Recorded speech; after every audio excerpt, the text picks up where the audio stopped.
a big deal over on Kick anyway. Hello everybody, welcome back. Frigid here as always, with some Limbus company. Particularly the Pilgrimage of Compassion thing going on. That's, I wonder why that's locked.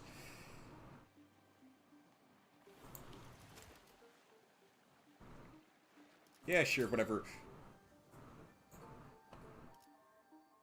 35, huh?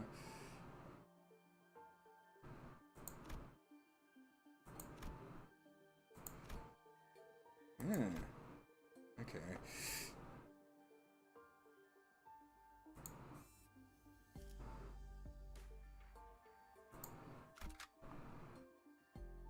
Why am I unlocked those for?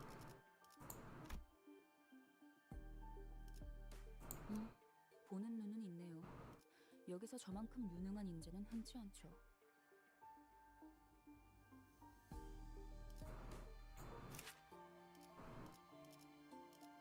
Yeah, I managed to get his Unbrilliant Glory ego, and that is the only ego I have gotten from the that I managed to get from extractions, despite the fact that I have done 11 bulk extractions.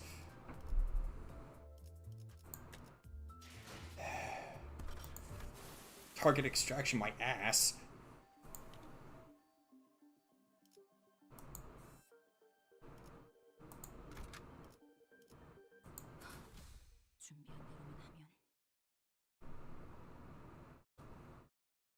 Oh, shoot.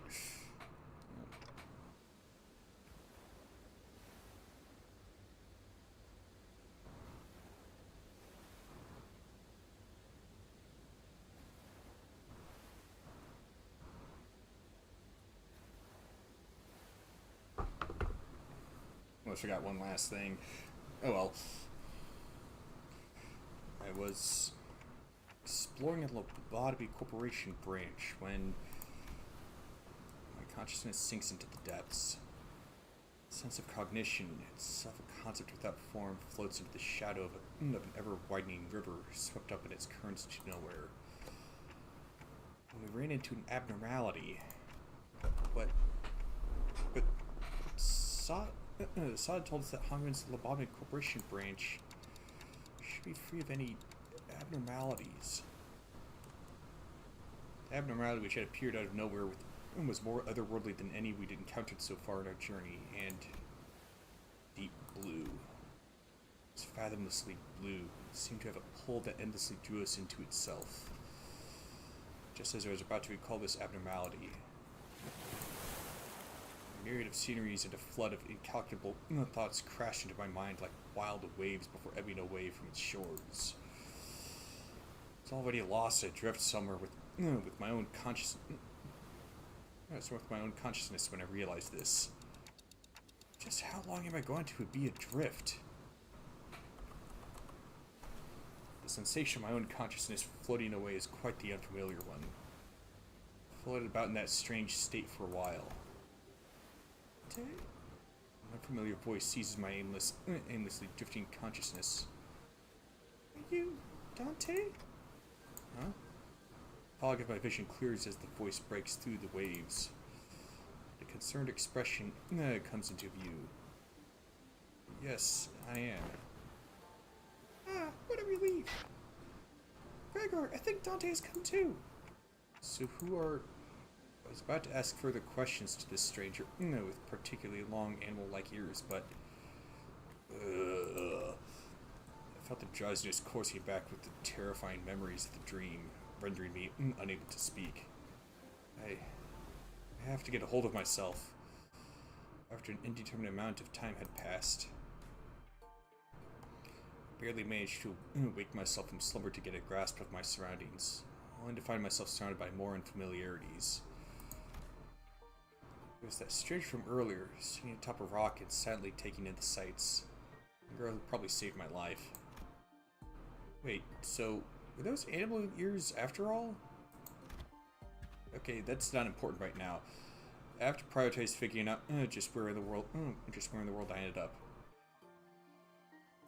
No, we have to prioritize is whether or not she'll let you touch them.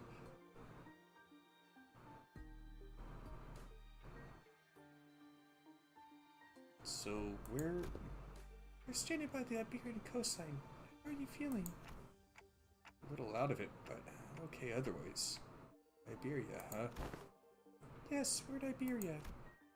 Well, given that we're next to an ocean, maybe I drifted all the way to Eucorp's Great Lake? Iberia's an unfamiliar name, but that was all I had to go on, given that the city was still full of more unknowns than knowns to me. I radioed your colleagues when you briefly woke up earlier. They'll be here any minute. I see. Wait, my colleagues? You must have run into the sinners then. The fog of my mind immediately cleared as soon as I realized that the sinners were all nowhere to be seen. Ah, sinners? I think so. I made it to them earlier. They were looking all over the place and for someone with a clock for their head. It was a pretty unique description, so I could tell right away that you were the person they were looking for. So this clock head does come in handy.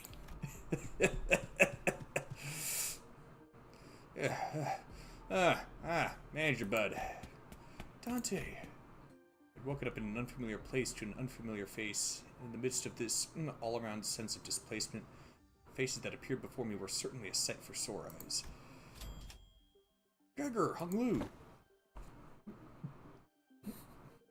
Miss Rabin here told me she found you unconscious by the ocean. Phew, I came as fast as I could. Oh boy, I was worried that something bad might have happened. Glad to see you're doing fine. You lost at sea. I don't know.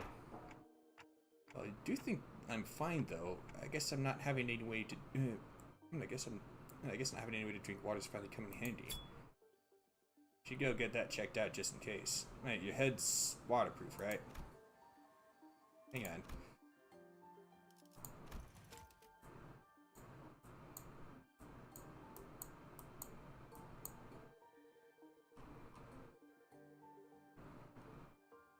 How is she able to understand him?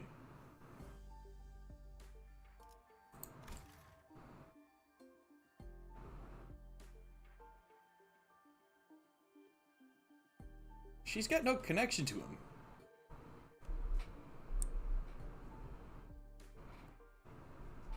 Gregor takes a moment to steady his breathing, then mutters a casual quip as he lights a cigarette. Well, he doesn't seem that concerned. Maybe we're not actually in that much danger. So, what happened? Where are we? Do you remember entering that lobotomy corporation branch Shichun told us about? Ah, yeah. Yeah, we ran into a new abnormality and got sucked into it before we even had the chance to do anything. Man, I really thought that was it. That was it for us, especially getting sucked in there too, Manager Bud. But when we came to, despite waking up without faces down in some ditch, we were all fine without a scratch.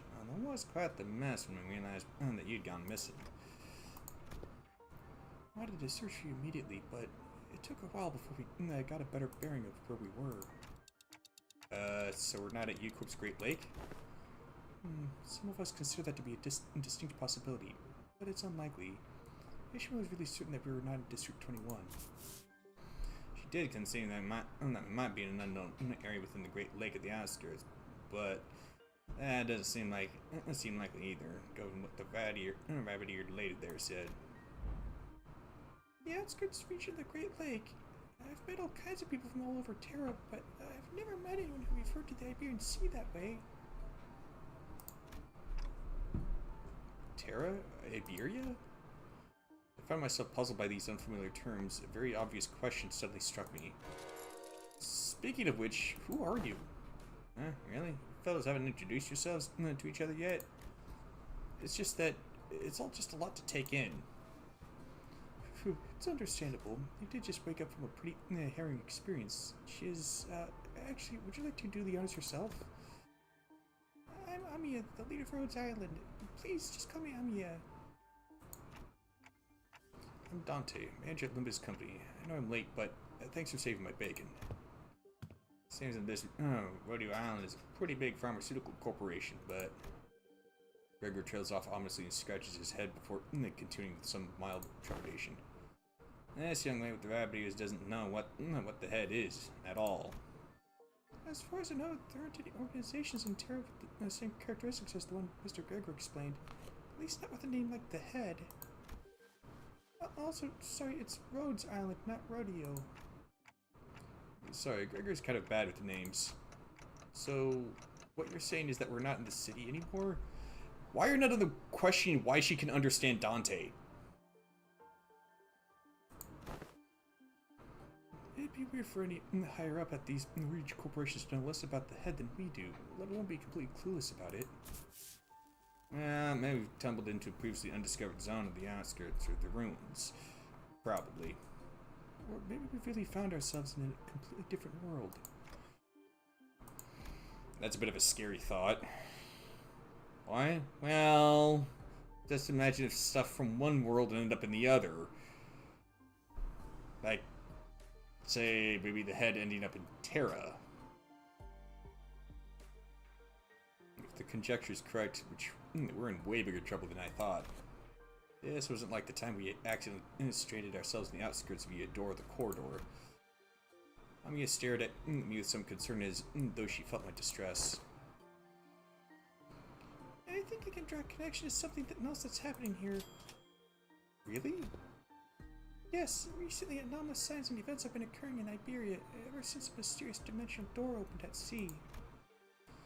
It's been said that this dimensional door is connected to something in the very, very distant, to something that we've never observed before, so... Wasn't there a crossover event with Rainbow Six Siege at one point? You know, with Arknights? Seems reasonable to theorize that the dimensional door is how we've managed to cross over to this world. Really would have appreciated fast input. Where'd all the other students go anyway? A bit late on the uptick to be gawking around for the other sins now, don't you think? We had a settlement near here. They're all helping out with various odds and ends of the village. We're all taking turns searching for Dante, of course. Now, I never thought about how difficult it would be to search for someone when we're like fish out of water, too. Man, barely got even a wink of sleep since yesterday. Everyone's got to be really tired, then.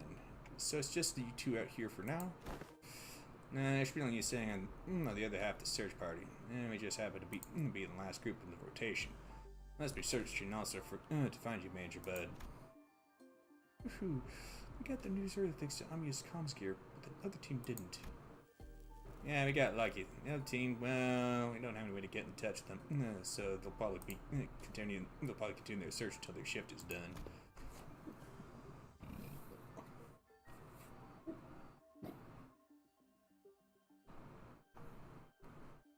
Oh, are we talking about the village you mentioned earlier? Right. You've not been there yet, huh? I guess it's a bit off the beaten path. Well, we're going to have to rendezvous with the other students anyway, so let's head to the village for now. Something seemed to pique Amiya's interest as she fell into a contemplative silence before carefully speaking up. I would like to accompany you there. Sure, I don't see why not. You helped us find Manager Bud, and more importantly, you seem to know a lot more about this place than we do. I don't actually know Iberia that well either, but I should be able to be of some help. They closed their borders and have practically locked out any foreign influences from affecting them, but I did get a briefing before the mission. Closed borders, huh? How did you get in, Miss Amiya? We followed Dr. Kaltzit's directions and illegally crossed the country border. Illegally? Oh, does that mean you crossed the border without obtaining any permission, Amiya? We had to cross the border somehow in order to investigate how and why the dimensional door came to be. Is it normal for pharmaceutical companies to be doing that? Large pharmaceutical companies often dispatch their agents for missions. Yes, Rhodes Island is, in its essence, a pharmaceutical company researching treatments for people affected with oropathy. But we also work to prevent and assist the management of various situations that can occur in high-risk areas. High-risk areas, huh? Wait, what about your companions? I bet you came all the way here on your own. That's, we were forced to split up due to certain forces that were in pursuit. Wait, stop! Amiya's ears twitched as she came to a stop and began scanning the surrounding area. Then... There! As he stood about confused, Amiya noticing something pointed toward the seashore hidden behind large and cragged rock formations. What are you supposed to... Huh? There we saw someone wielding a lengthy greatsword, baked with two familiar faces.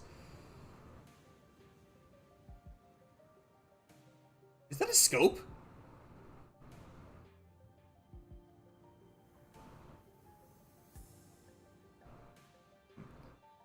Again, move.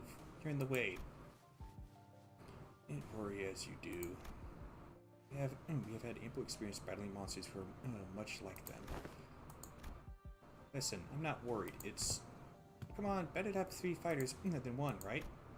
Besides, you're the first person we ran into out here, so we've got a lot of questions to ask. You're saying, Ishmael! Dante, you're unharmed. And here I was, getting ready for a 3 days long search. What a relief. We were all worried that we might never be able to find you. We managed to find them thanks to the help of Miss Amiya here. Amiya? You two acquainted. Not a good time for a reunion. I can wait until after we take out the sea monsters. Scotty, are those organisms the seaboards Dr. Cultsit mentioned? They're sea terrors, to be specific, the less sophisticated ones among them. And they're probably here for me. Sea terrors? I hear the sticky noise of something viscous slithering against the rocks. When I turned to face the origin of the unsettling noise, I smelled the heavy, wet scent of brine. At the end of my gaze awaits strange monsters, unlike distortions, unlike abnormalities, unlike anything I've ever seen. It's as though the sea itself is encroaching on the land. I was almost certain we were at the Great Lake, but I'm not so sure anymore. Her experiences with the thick scent of brine at the Great Lake must have put her in a wary mood, as Ishmael seemed to be a lot more apprehensive about these monsters than anyone else. Do you think those creatures could be whales or mermaids? I don't know. The Great Lake and the outskirts are full of unexplored mysteries, after all. Dante, what do your senses say? It's unclear. I'd say the closest comparison I could make is with the whales, but even that's not conclusive. More enemies on the horizon. We should prepare for battle. Doesn't seem like we can talk things out with them, though. So let's take them out.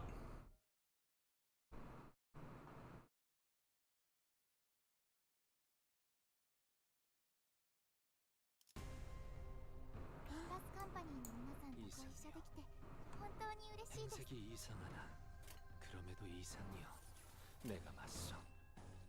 내가 아시의 이상을 함께 줬던 호위 이상이여. 일기당천. 말로 거저 이 정도 탕류의 허덕이 조련해. 물론 오히려 길을 열어.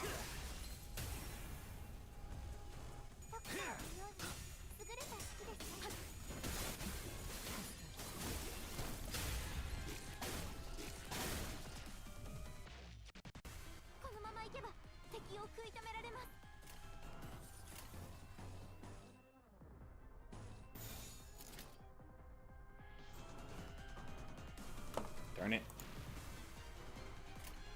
일기당천. 바람이 불어오는 거저 이 정도 탕류의 허덕이나. 넌 푸름을 틔울 수도 없겠구나. 넌 푸름을 틔울 수도 없겠구나. 敵は深手を追っています。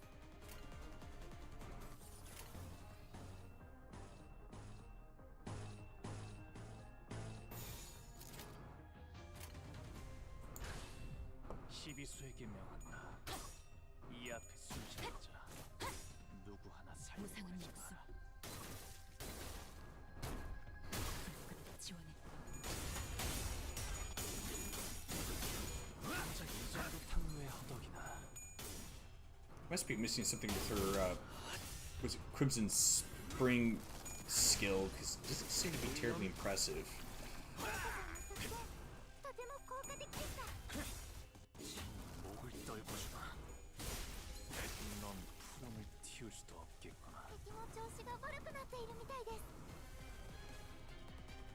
Well, that's because they're not doing too good there, Amiya.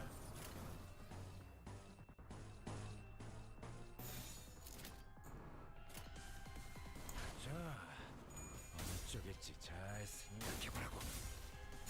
고작 이 정도 탕후에 넌 푸름을 대모로 끓여보거나 넌 푸름을 틔울 수도 저 해충들을 보여내. 쪽방이 아닐 텐데. 사형. Mission accomplished. Well, that was efficient.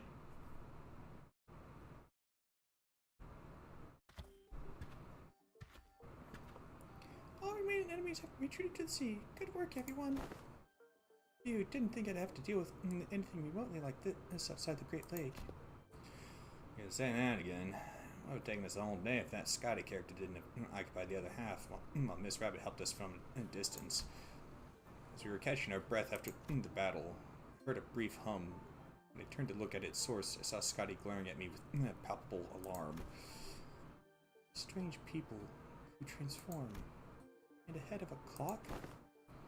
I guess they're both technically true.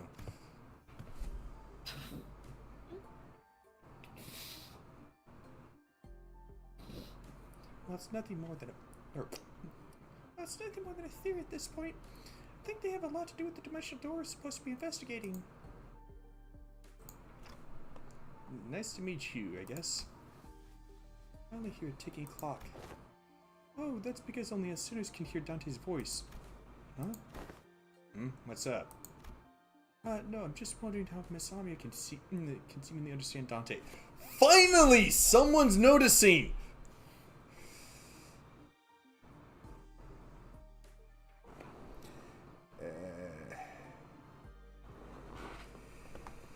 Bot be gone!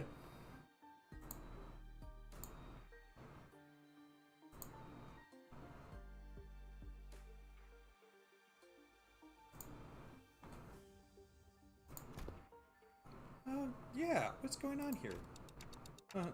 Yeah, it completely flew over my head that I didn't even question how weird this is. That voice sounds like a ticking clock to me too, but I don't know, it's almost like I can sense what they're trying to say, what kind of emotion they're trying to convey. Her explanation reminded me of the Blue Boy in Sinclair's past, but I didn't quite feel the uncanny sensation from Amiya that I felt from them. Maybe she's better able to hear because she's got bigger ears? I don't know. I have no idea. So she can read me kind of like how Virgilius can, I guess?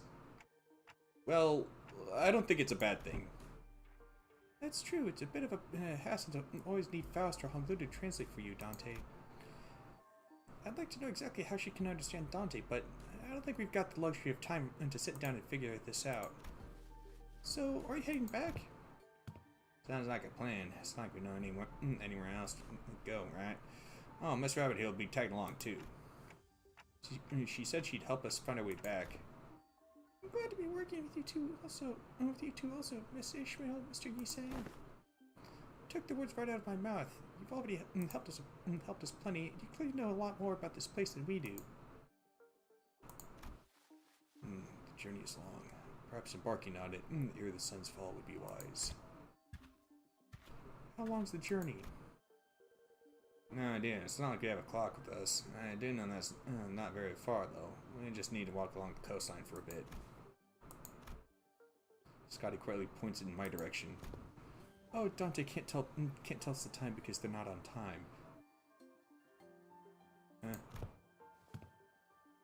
Then why the clock head? I didn't exactly choose to get myself a clock-shaped head. I looked away from Scotty's inquisitive eyes, which were quite solidly fixed on my head. The coasts of Iberia are hardly good places for people to live. Those things can go anywhere in this world, but they thrive at places that meet the ocean. So how did people manage to build a village at a place like this? Monsters are called seaborns, or sea terrors, yes. It's true that they pose certain difficulties. They're hardly the kind of monsters with the strength to breed scourge and drive out the local populace. Don't judge them based on that brief skirmish. She's just telling us being our guard. Right? Scotty can be a bit curt, but she's not a bad person. I don't think she said anything wrong. Nothing rules out the existence of stronger variants of the creatures being out there. Scotty's concern only served to fan my curiosity, but something about her expression communicated that I probably should pry, so I quietly quickened my pace as we walked to the village.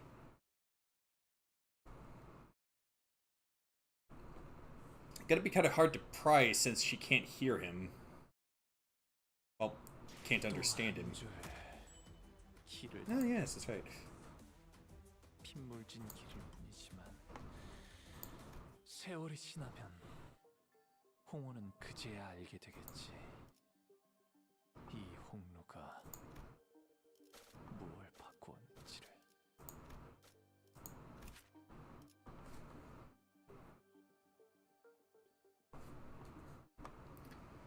Let's see. Okay, so this one's best with a sinking team. It seems. Does seem to work rather well with the tremor team too.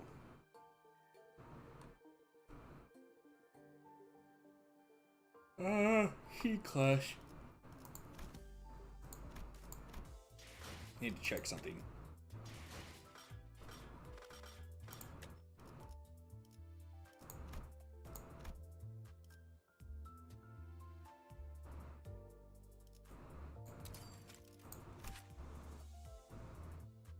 Teth, okay.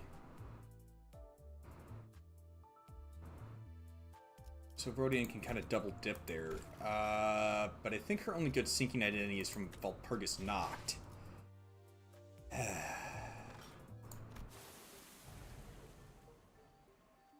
Well, it can't be that long until the next Valpurgis Noct. Right?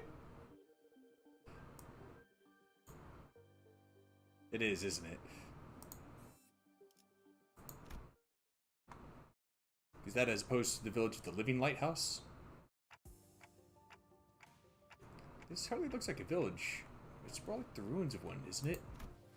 It doesn't seem like they've done any proper upkeep to the place. Not in a while, at least. We're really here, living together. The strange buildings tell the stories of former prosperity from a bygone era. Steps lead to footprints on the wet, muddy ground. On it, I see a rotting sign marked with the name Faro Muerto. Everywhere I look... Faro, as in like the Pharaoh. Pharaohs.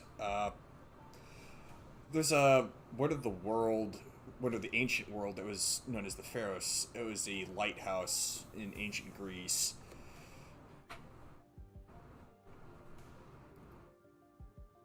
So... Yeah, Faro Muerto, literally, Lighthouse of the Dead, probably in...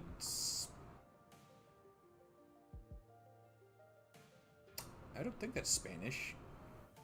Italian, maybe? Could be French.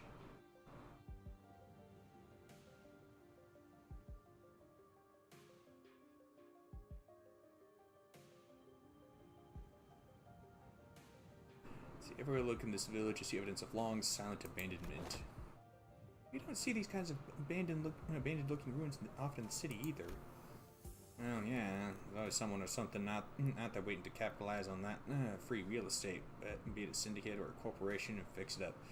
Better than this, at least. So, where are the cinders? Ah, there's a clearing down there. That must be Don Quixote. We're trapped betwixt a twain of great ships, narrowing winds against our sail. Ooh.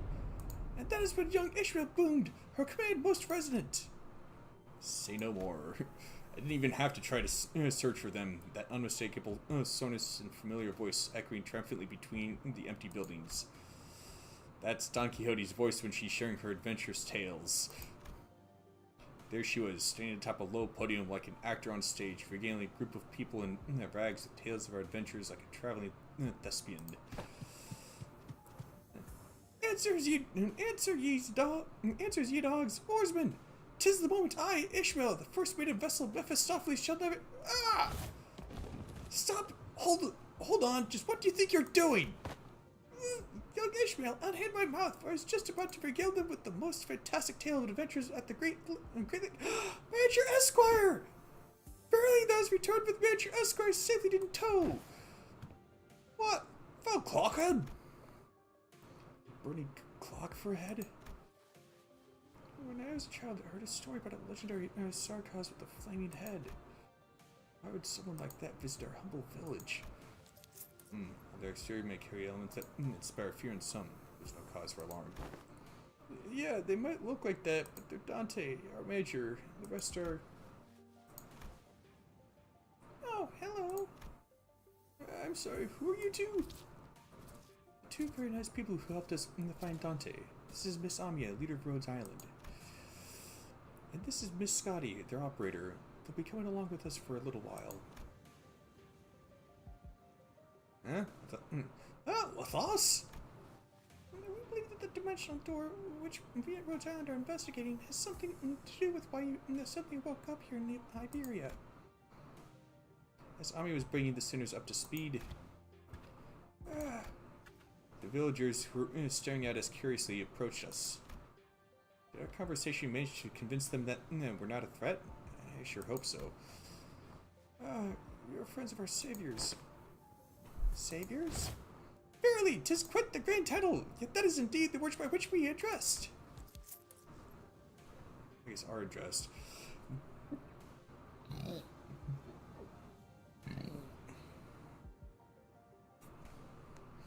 be more precise, by saviors they're referring only to Faust to notice. Faust gave me a light nod when we made eye contact, but I could tell that her lips were drawing a very, very subtle smiling arc. So, I'm guessing something did happen. We were quite mistrustful upon our initial arrival. What business do outsiders have here? What if they're from the Inquisition? Well, if that were the case, you wouldn't be expecting us, now would you? What's with his hand? Oh no, what do we do after all we went through to get here? Calm yourselves, everyone. None of them are carrying what appears to be their scriptures or lamps. Let's first try to see who they are. Man, I don't think they're gonna trust us anytime soon. They're all old curmudgeons. That's STNC and then PTSD. Probably safe to say that PTSD is not short for post-traumatic stress disorder in this case. You can't do that, Ryoshu. We can't pillage their storage depots. It's like they already have it hard enough as it is. I don't think STNC is a good way to get started either.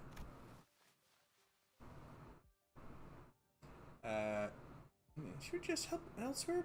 Just look at how thin their arms are. I don't think they're in any shape to help us out. Perhaps we could inquire as to our whereabouts ere we are to decide our lodging. The landscape is certainly reminiscent of U-Corps. But I don't recall seeing or learning about any place that looks like this, though I can't say I've been to every corner of U-Corp. I ask again, what business do outsiders have here? Their fingers are tightening around the grips of their weapons. A long silence will most likely turn this into a hostile encounter. We can't have that. Hi, we're from Limbus Company. We're fixers of justice! Yeah, that fixer justice. Oi, don't you know when to keep it down? Fixers? That over there, it's a ship blueprint, isn't it? Are you looking to repair a vessel by any chance? All these construction materials seem to suggest so. Chief, this does not concern you. It's not something a mere outsider can understand. Curious, I've never seen an energy source like this before. Have you read the tests to rule out any stability issues? Seems to power the heat exchanger via some method comparable to the utilization of fusion energy. Have you any thoughts on this, Miss Faust? The general design structure is somewhat old-fashioned, but there certainly are inspired parts to this design, particularly with the usage of the core energy source. While stability would need to be further studied, this technology seems to be incredibly energy efficient.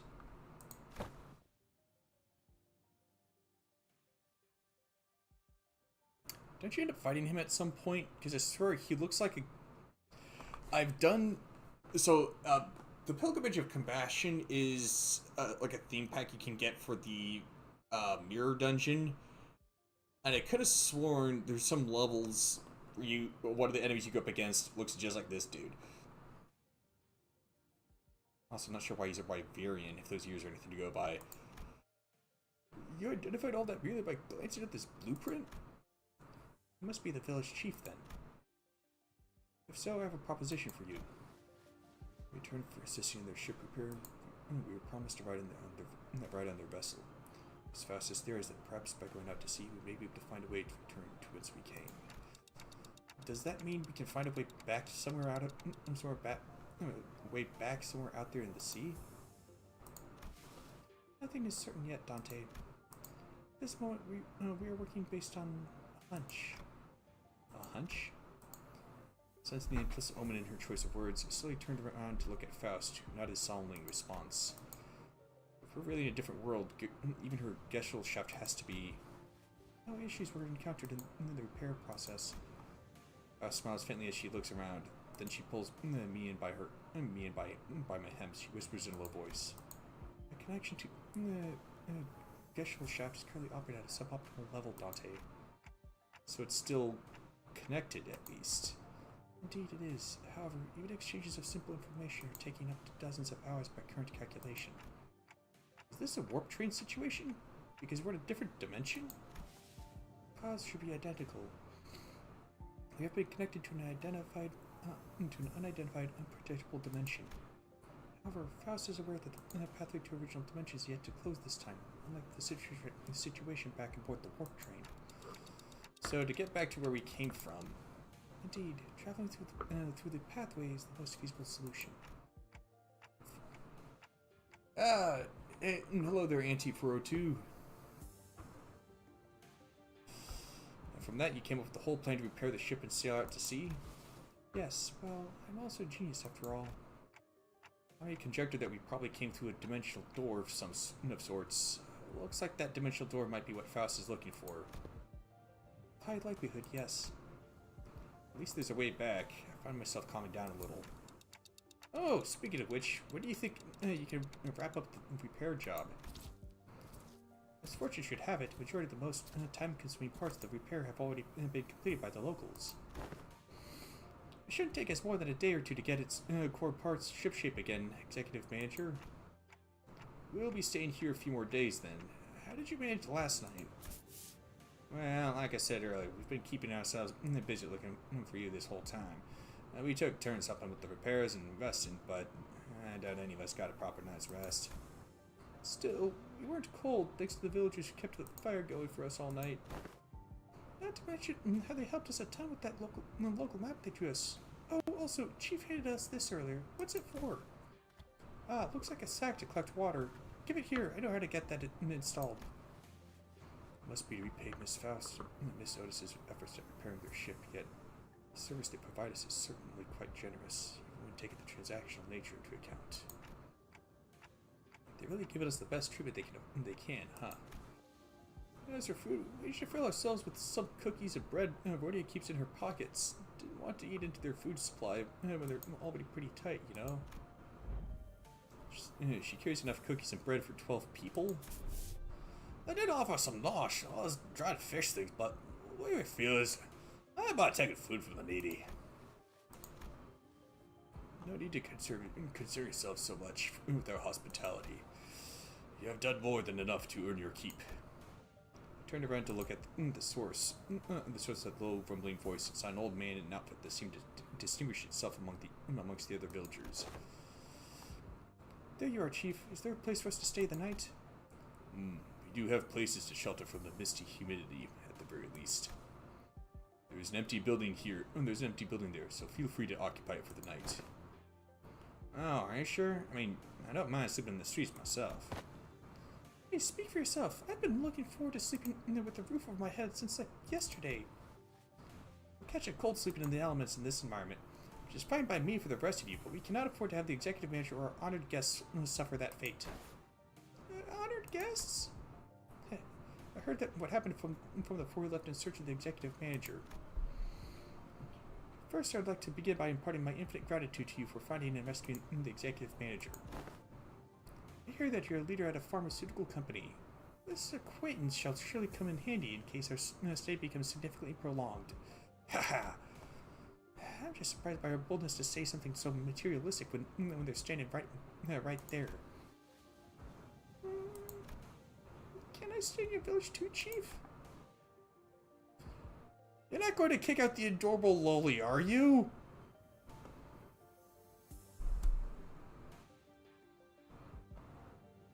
Village Chief took a glance at the hems by her right wrist, then nodded. Welcome to Ferro Muerto. You are welcome to stay for as long as you want. And please do let me know if you find yourselves without food. Our food supply may be tight indeed, but we have enough to share with those who helped repair the vessel. Oh, you better not go back on your word later. I wonder what kind of local delicacies. Wait, dried fish like you were eating earlier, maybe? Hey, Chief. What is it? Just how are you surviving out here by the sea? Perhaps the question of how we are surviving may be somewhat misdirected. For we are only pursuing every possible avenue because we must survive. The Chief responds to Scotty's perceived hostility with a hearty smile. After leaving some firewood for the night, he left. I'm going. Can't learn much more from here. You going somewhere at this hour? Scotty, does this have something to do with the coast? I remember what you said before you got to the village. Something about how coasts are hardly good places to live in. Dante wants to know if this has something to do with the coast. Do you understand the Aegir language? Aegir language? No. Dante, Scotty just spoke in Aegirian. I couldn't understand a word of Scotty in the Chief's conversation because I don't speak Aegirian. It may only be that there were enough lexical similarities between one of the city's languages and the language Scotty spoken for them to comprehend the meaning. Weird coincidence. Anyway, I have some things to look into. Something you're all too slow to see.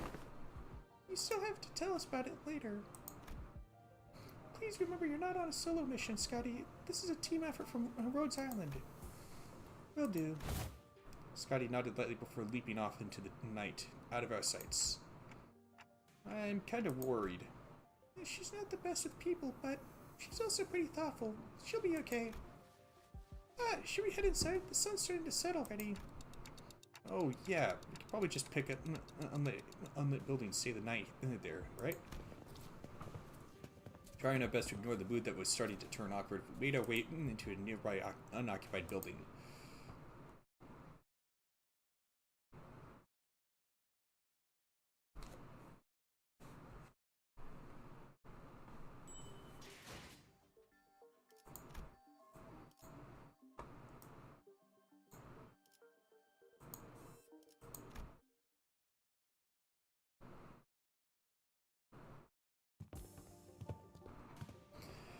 We walked past a few narrow buildings and remnants of narrow buildings before we came across a hall large enough to house all 15 or so of us.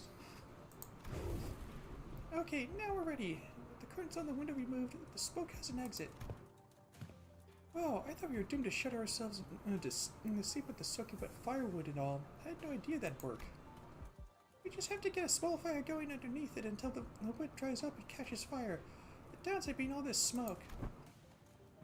It's clear that she has some field experience, like some fools I know. I should sit here and let her carry the burden of labor alone. Bequeath upon me thine ingredients, young Rodion, for I shall conjure thee a pot of special fixer soup. You're making soup with cookies and jelly?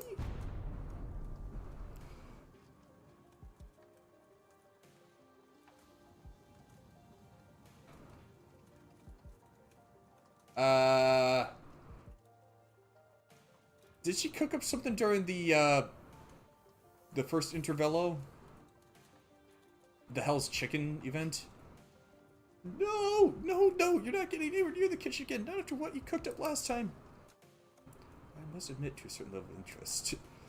As many of our fellows in the Viscera are oft racked with intense agony upon ingesting dishes of your making, perhaps it would be wiser that we share that we save the occasion for a safer environment. Right, don't you remember? We agreed to leave Cookie to Mayor Odie if we're ever in a situation like this, remember? Did we? See, I think it's become sort of an unspoken rule after everything that happened. Remember, back during last year's cooking contest at K-Corp? They were the only two people who managed to get remotely pot. How's streaming going? I'd say it's going reasonably well. At least on the YouTube front. And what are the numbers?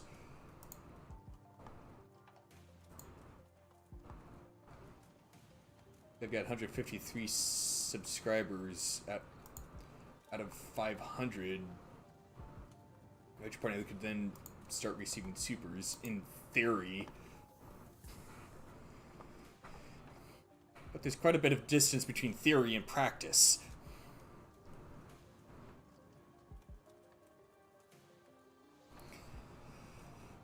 And only two people who managed to get remotely positive reviews.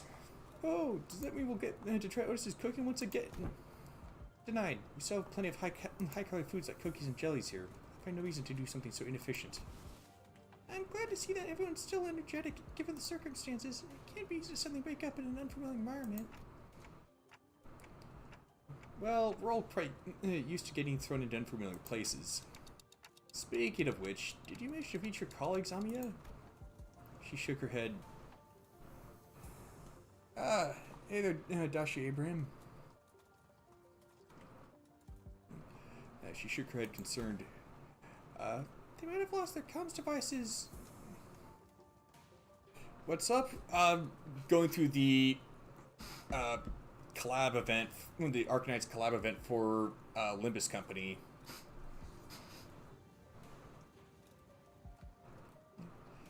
They might have lost their comms devices, or maybe they ran into some other trouble. They be in danger? I don't know, but I'm sure they're okay. The Dr. Kultz it. They're both more than capable enough to look after themselves. Long had this curiosity lingered with me, thus allow me to inquire. Corporations are, by their nature, organizations in pursuit of profit. Yet the activities of your corporation resemble those of charity organizations, as opposed to a pharmaceutical company. Is there aught that might explain this blurred distinction? Aha, I wanted to know too. How come a pharmaceutical company like Rhodes Island's in helping people? Something about what Hong Lu said brings back unpleasant memories. A horrible experiment seen through the cascade of flowing tears in the face of suffering. Embodiment of greed that left a terrible wound in Hong Lu's fathoms. The pharmaceutical companies I've seen in my journey were corporations that, despite possessing the capacity to heal, chose to obsess over the profit it can provide. There are many in Terra who are suffering from a disease. The disease crystallizes you, spreads deeper and deeper into the infected's internal organs, eventually culminating in their death. It's called oropathy. Amiya showed me the back of her right hand, dotted by what appeared to be an obsidian crystallizations.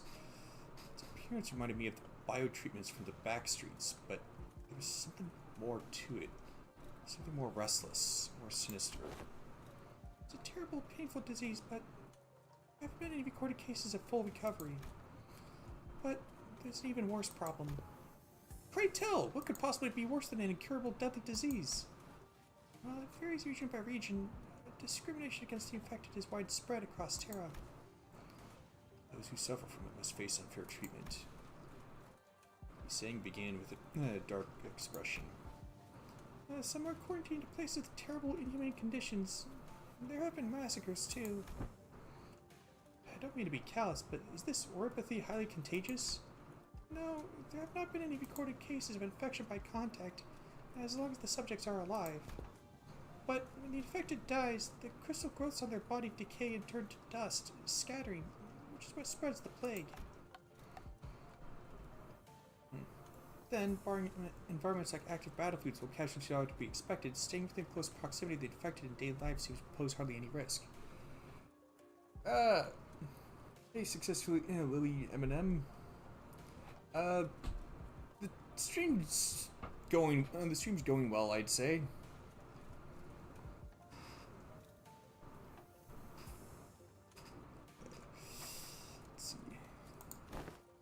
So what's the problem then?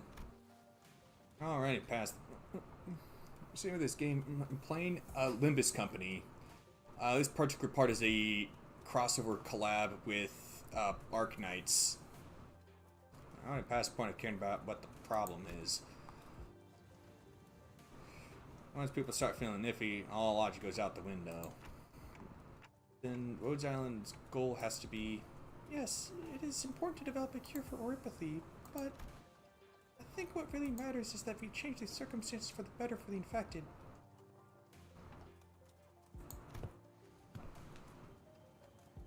That's not going to be an easy endeavor, though that is what gives your effort more meaning. I hope you can achieve that goal, Amiya. I really do.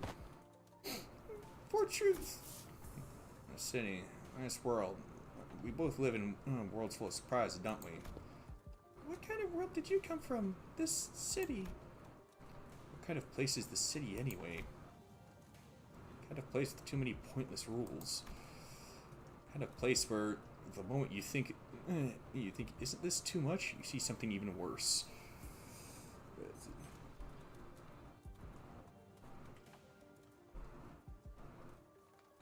I guess that's from the Nocturnal Sweeping event.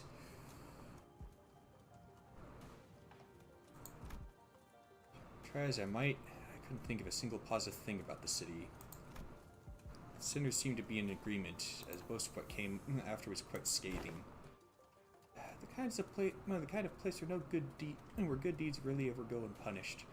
Sympathy's a good attitude to have if you like getting stabbed in the back. Nothing good ever works out there. It's a shithole. It's an irrational place full of absurdities. Absurdity is an omnipresence. Therefore, it is not the subject by which one should be aggrieved. We can at least grouse about them, though. I mean, it's the only thing we can do. Hey, I mean, Black? Is that how your name's pronounced?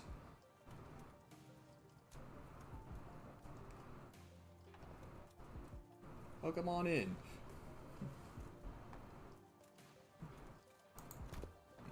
It would be more correct to experience more and acclimatize oneself to it instead of complaining. She's not wrong. You did say something like that last time. Just as the mood was starting to turn rather sour, Don Quixote's shout shouted through the awkwardness.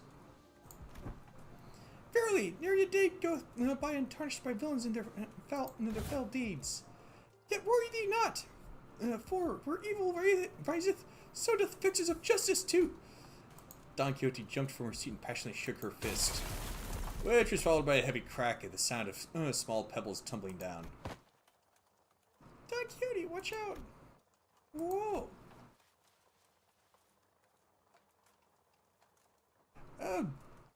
The game's going well enough. I know who she is and where she came from. And from behind the wall, she accidentally broke down. An unfamiliar visage of a villager appeared and stared back at Don Quixote. It appeared that she was eating something out of a can while reading a book. How farest thou? Farest thy foot? You gotta apologize first. I seemed a tad too hyper today. Apologies, for I hardly expected the wall to crumble with such ease. Art thou unhurt? Any injuries? Two? Pray tell, to what? Forget the apology. I just want to know what happens next. The fixers of justice rose up to do what? Oh! Oh! Hast thou come to hear the tale of fixers? I don't know about coming to us, given how Miss Don Quixote was the one who punched the wall down.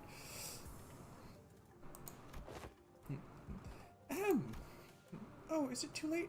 Too late an hour? I don't mind waiting till morning if you want to sleep.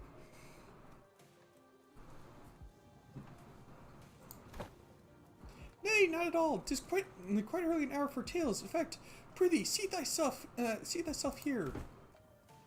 You ungovernable fool, calm down. We don't even know who she is. And don't you forget to share those fixer tales over there in the quarter to not disturb our sleep. That would make us a request most untenable. These tales deserve to be announced to the world with great gusto from the center. Yeah, that's the best way to hear those kinds of stories, but we should probably introduce ourselves to each other first. calling this company. Okay. Name's Mayers. How should I put this? Did you meet the village chief earlier during the day? He's my Gramps. Oh, that nice guy? So he had a granddaughter. But I have not seen you once, Miss Mayers, under the sun. Oh my, you're right. I thought the villagers completely dried up any young blood. Like Rhodia said, while we didn't see Mayers out there wasn't anyone else at the village we could comfortably call young. You're telling me Gramps is worrying over nothing and told me to... you're telling me Gramps is worrying over nothing and told me to stay put inside. Going on and on about the dangers that the outsiders pose and everything. It seems that they do not give full faith to their saviors. There are things you cannot share even with whom you trust with your life. Though I would like to know why. My, so there are but just came across the channel during a game I'm playing with my smartphone. I just decided to click the subscribe button. Oh, thanks for the subscribe. I should probably set up an alert for that if I knew how.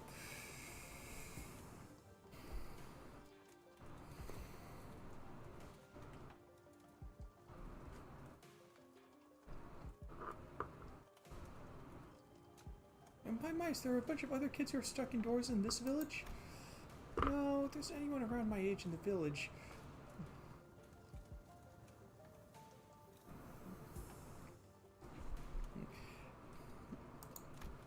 If that's the case, I guess I can understand why you'd be overprotective. Anyways, it's our turn. We are... I'm good. I heard enough to get an idea. You dead? Oh, pray, how didst thou hear us? Via a listening device most secret upon our chamber? Maybe tapped us out of the wall. Part of it that it was still standing anyway and smiled ironically. Bad soundproofing. I can hear pretty much everything. Don Quixote, right? Everything Don Quixote practically sang during the day. Verily, I see. I think it would deal with some sense of embarrassment for once. What's the name of this game? Limbus Company. It's one of 3 games made by Project Moon. They all kind of have the 3 games kind of have a, oh, hello, CG9. The 3 games kind of have a shared universe, although you don't necessarily need to play the previous 2 to know what's going on in this one much. The game will run you through whatever you might need to know. Well, I guess that's good enough for self-introduction, so...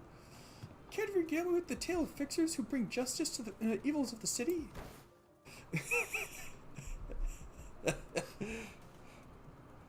595 viewers? I don't know.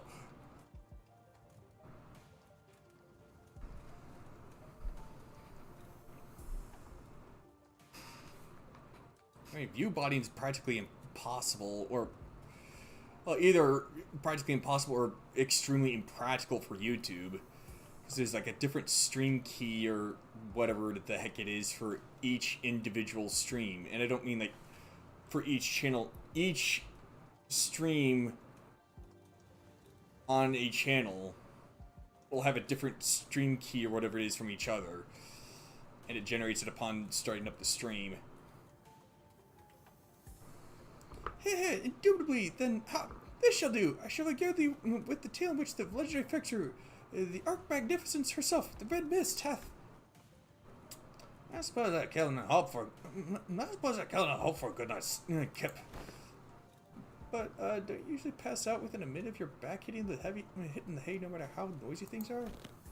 What? Do you take me for some kind of hibernating bear or something? Look, even I have trouble sleeping when there's noise all over. Each instance. I'd say bear in hibernation is a pretty apt descriptor. For all that grumbling and moaning, he dozed off before any of us did. Aside from Heathcliff, who began snoring the moment his head touched the ground, some of the students were fast asleep as well. Geralt had entered sleep in his usual steadfast adherence to the routine, while Faust laid claim to one of the few available cloth sheets as soon as the close of business for the day was confirmed. The sinners who had spent the entire last night searching for me in this unfamiliar land slowly began to fall asleep as well. Meanwhile, the fix of the Sway Association's first section. Though the knight was no longer young, Don Quixote was still vigorously sharing the tales of adventures without even a single sign of fatigue. She's not determined to do this until sunrise, is she? Don Quixote has found a kindred spirit. I guess it's okay since Mary seems to be having fun. As I continued to watch the pair with some mild concern, Amia, not yet asleep, approached me. This city Miss Don Quixote speaks of seems to be teeming with fixtures of justice and exhilarating tales of adventures. Did you actually experience all of them yourselves? No, of course not. Don Quixote's stories are usually those of other famous people. But she's telling it with such vigor that it almost sounds like she was there herself. Well, I guess, if you really want to get into it, some of them might be retellings of Don Quixote's personal experiences. Ishmael replied uncertainly, thinking back to the plays we were made to watch back in La Mancha land. Well, I think all those stories, even though they're only partially true, just go to show what a ridiculous place it can be. We wouldn't need fixes of justice to begin with if we really lived in a just world, right? A good place to live would be quiet and peace without someone having to force it. Agreed. Very much so, agreed. I mean, just look at the world we're living in, folks. That's true. I hope there'll come a day when Rhodes Island can be a normal pharmaceutical company in the future. Something wrong? No, I just thought Miss Mayers and I made eye contact. Did you overhear a conversation? I looked to her direction as well, but all I saw was Mayers excitedly reacting to Don Quixote's tales. Wow, what happened then? Thus spake Lady Otis boldly before the soldiers who stood in our path. Thou presumest to stand in our path, servants of a master most unworthy. I, Otis, shall educate ye on how manners maketh...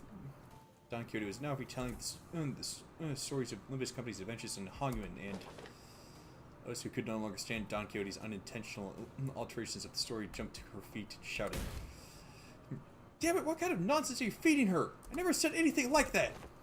Verily, certain aspects of this retelling may have been exaggerated. That's tales of adventures for you. Things are bound to get a bit dry when a story is told too realistically and as is, right? You know, not doing anything remotely resembling a proper record or a book remained once the profound silence swept through this village. So I've always had a craving for these kinds of stories. But Iberia doesn't stop Iberians from immigrating counter to the tight immigration control. Have you ever thought about leaving this place? It's still a challenge to cross the border, especially since we're going to have to pass through larger cities that are managed by the Inquisition. At least it's not the Spanish Inquisition. They tend to show up when you least expect them. You don't seem particularly fond of this Inquisition. Why is that? That's because this village was formed by people who grew tired of living under the Inquisition's rule and fled. I'm sorry, but what kind of organization is this Inquisition? Well, I imagine they wear a lot of red. Sinclair asked, face turning cold upon hearing the word Inquisition, and that people fled from it. Yeah, the Niglu and hammer we saw back at Call aren't the kind of memories that are so easily forgotten. According to Dr. Calcit, the Inquisition is what filled the power vacuum once Iberia fell into chaos. As Inquisitors are the very pure and lamp-wielding protectors of Iberia's cities from lawlessness. That alone kind of makes them sound like good people, though. Yeah, they are, but they're still the Church of the Deep. The Inquisition will go to whatever lengths to deal with incidents related to the church that worships Seaborns. Fie! An organization that worships those monsters? It seems that cultish fanaticism is a plague wherever we go. I feel like people with all kinds of wrong faiths and beliefs are so common. See, the Seaborns are the ones that messed Iberia up, so following their logic, apparently it's okay for them to arrest anyone who seems even remotely connected to them. Are you saying that Iberia is like this because of the Seaborns? Those things from earlier, I guess they were kind of troublesome to deal with, but they didn't seem that strong. Anyways, it's just what I heard from Gramps, but the Inquisition executed many innocent people too in their crusade against the Church of the Deep. For those who proclaim to be on the side of justice, they seem quite fond of committing such villainy. Seemed like a reasonable policy decision to me, but it must pose a clear danger to the daily lives of civilians. Yeah, I heard I was the only survivor. Everyone in my family died. I must have had to endure such a long period of pain. To be able to say something like that with such composure. For Iberia, they are heroes who bring the land back to its glory days, but to Gramps, they were just oppressors making his life difficult.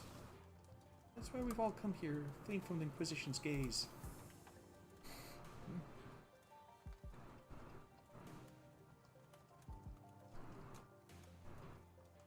I'm about to get another bot message over on Kick.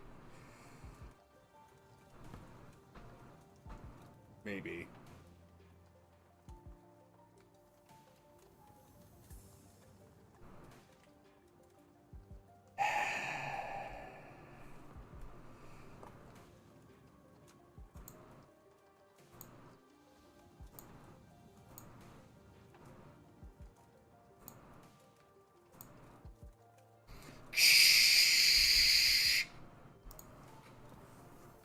Had to break up the bot spray.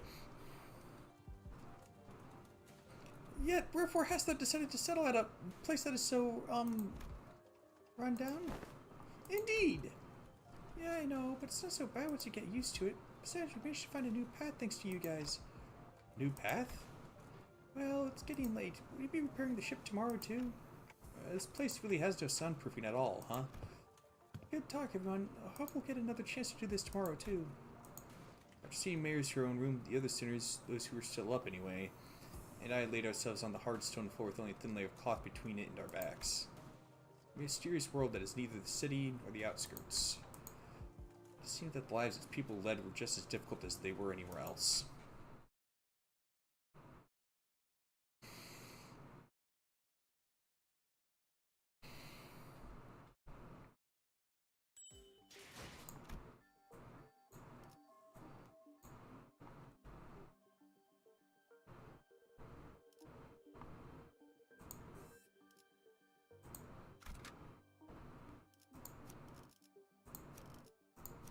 의로움을 세우기 위해서라면.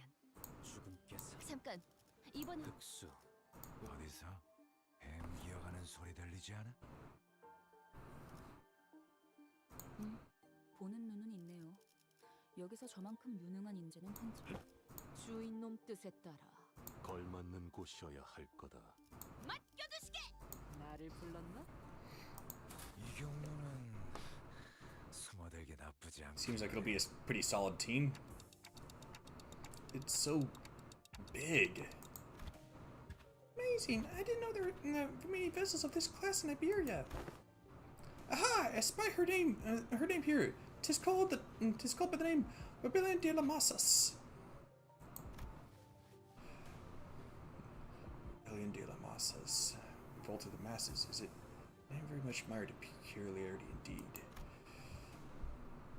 Honglu chimed in that he was rather fond of it with its size being about the same as the boat from his home, while Ishmael quickly jumped in to correct us that its size alone wasn't anything special at the Great Lake, but it was still pretty big compared to Mephi or the Indigo Elder's skiff.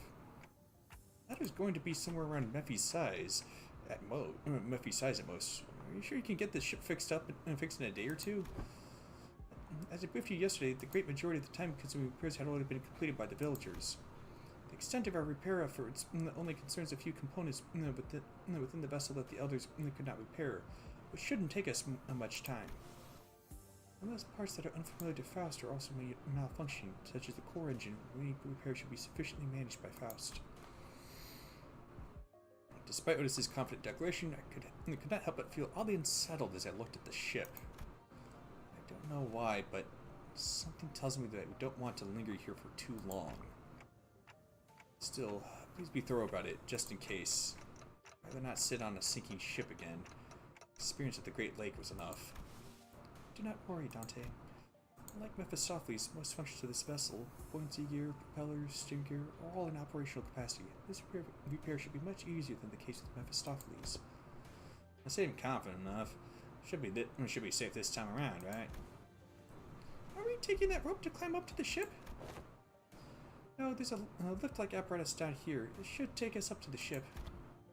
The stability was verified yesterday. I just board the lift. You're the 100% certain. Oh, you're 100% certain, right? The boat is afloat right now, Dante. I don't think it'll be sinking anytime soon. Wouldn't that be nice? Oh, are you two just going to froth about down here? Well, heading up now. No, we're going with you. As I made my way into the vessel's bridge, I was greeted by the extravagant interior that was as gaudy as its exterior. This isn't real gold, is it? Sure is shiny as heck in here. I've got butterflies in my stomach. A.S. Aesthetically satisfying? Aesthetically satisfying, she says. But too ostentatious. Not quite my style. Our young Murphy is also quite the excellent vessel, yet imagine the adventures we could embark on aboard this vessel most lavishly decorated.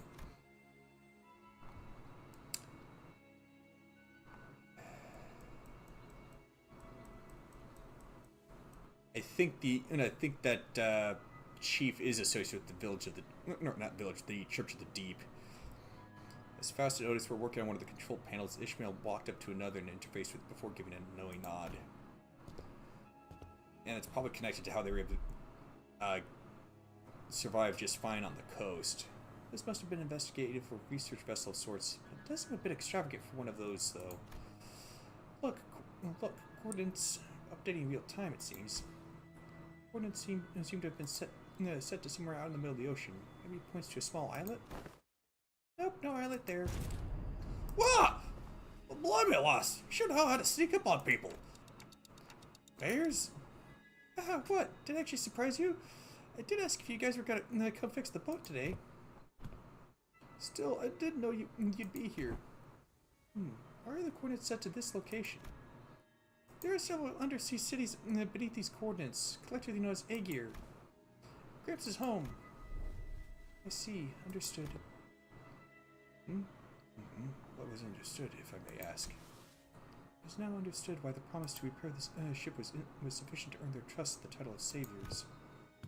What's she on about? Someone get translating. Consolidating and cross-referencing the observed particular circumstances of the village and the statements from the village chief, alongside information garnered from the exchange with mayors. It is possible to gauge the significance of this ship's repair has to the local populace.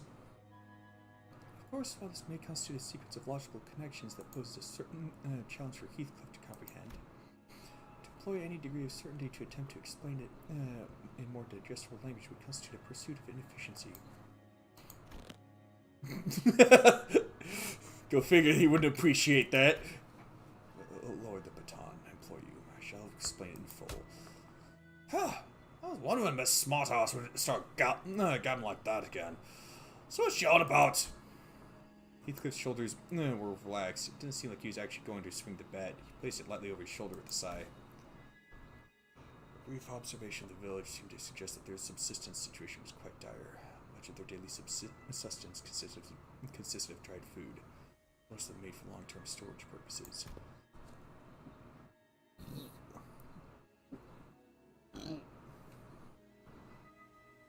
Consider what Scotty said about the coastal areas are full of danger. Maybe those dried seafood aren't from around here either.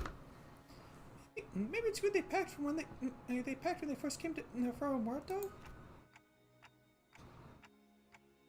Some villages are armed, yeah, and those sea terrors weren't exactly that formidable, but given the state the villages are in, I doubt they'd have an easy time repelling those monsters. Indeed, and that brings us to the question of sustenance. Why, I know what's going on here. The lass and her granddad are about to visit their hometown. They're trying to get some food supplies from there to feed the villagers and to convince them they're planning to use the fact that they're from the same neck of the woods. Or sea, I guess. Oh, so we're not just repairing their ship, we're repairing their food supply plant too. Huh? What's wrong? It's, the expressions were rather crude, and Heathcliff's summary of the situation was clear, to the point, and easily understood. The students stared at him with mild surprise. I did too. What's with the annoying looks? Wait, oh, you sod! You don't think I'm that dimwitted, do you? Top-notch intuition. It's just that it's been a while since you've shown this side of yourself. Thinking back, Heathcliff's intuition's always been excellent. He'd often put together surprisingly accurate conclusions with impressive speed. Well, it's rather fitting. He does have a 7 association identity. You know, when you really think about it, it's kind of your fault for... Ah! I've been too soft on you lately, haven't I? Oi, get back here! Now with those fools out of the conversation, was he correct? Otis looks away from the usual chaos and asks Mayers. Honestly, I'm surprised. He was on point. Yeah, food's been running low in the village. At this rate, we won't last another year. The Aegir will... I'm sure they'll welcome us with open arms. I don't want to come off like I'm overly worried, but do you think they'll welcome the others too? Unlike Mayors or Chief, they're not Aegir. I believe they will. Iberia suspects and hates the Aegir for no other reason than that we're from the sea, but our home cannot have fallen so low as to abandon a group of starving land dwellers. Prithee, might thou explain to us who the Aegir are? I had initially thought it to be a reference to a region. It also seems to refer to an affiliation of sorts. Oh, I've heard of the Aesir, but not the Aegir. Maybe there's something like nest dwellers? Though I don't think I've heard of a nest that accepts Baxter's people with open arms. Or maybe they used to be some rich folk? They call them nest toughs Aegir here. Then does that make the rabbit the last Aegir too? Wait, in the world you came from, do they not distinguish between races? That is not entirely true. Delineation between races is a concept that does exist. Though I only saw them in the Fathoms, there were those terrifying things called the cuckoo spawns. However, as a general rule, it can be said that humans should be the only intelligent life forms in the city. The people of Terra have slightly varying appearances depending on their race, like my cautus ears. I think you mean rabbit. And I've got pointed ears too because I'm an Aegir. Oh, I thought that's because you're Wyverian.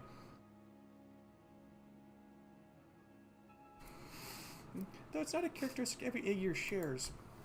The closest idea to what they are discussing appears to be, Don Quixote seemed to be struggling to finish her sentence. Yesel stepped in to continue. By context clues, the manner of word usage, including the means of classification. The closest example in our world could be blood fiends. Similar external appearances to humans, different natures, comparable symbionts. It is of my belief that blood fiends are ostracized due to their nature that maketh coexistence with humans difficult. Maybe that the Aegir are also... I'm sure some of them do possess qualities that make coexistence with others difficult, but they're probably rare. Then wherefore are they made subjects of suspicion and hatred? That's... Well, the language is new, but the idea itself is pretty familiar to the city folks, like us.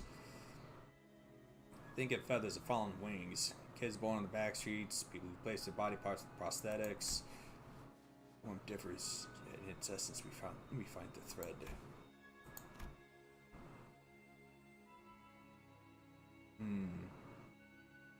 Its form differs, yet in its essence we find the thread. Is that why the resource used to upgrade identities and egos is called the thread?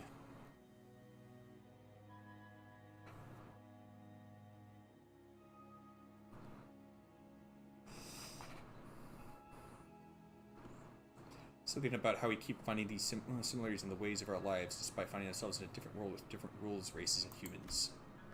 Well, oddly discomforting. Ahem, the point is, you guys are doing us a real solid by fixing up the ship. Let's move on from these gloomy conversations, okay? I want to show you the cooler parts of this ship. This way! The ship tour may have to wait. The repairs are almost completed, but an issue has arisen. Issue? Wow, that's not reassuring at all. Multiple life forms identified ahead. It seemed to be a sea terror horde. The ship's radar system seems to suggest that the vessel is surrounded. They're the same monsters from yesterday. Executive Manager, please order us to prepare for battle. Damn it, are they the sea terrors you encountered? They look a bit different, but yeah, probably. There's a lot of them, but if our last experience tells us anything, we should be able to handle this. Yeah, please support us in battle like you did yesterday. Cast our fight, young mares! I feel like I'm just gonna get in your way. Then, guys, find a place to keep mares as far as possible from the battle. But let's hurry down there. We don't want them damaging the ship any further.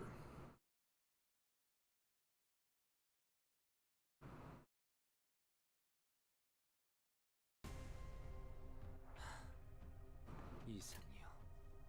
Yeah, 행색이 be right back. 그럼에도 이상이요.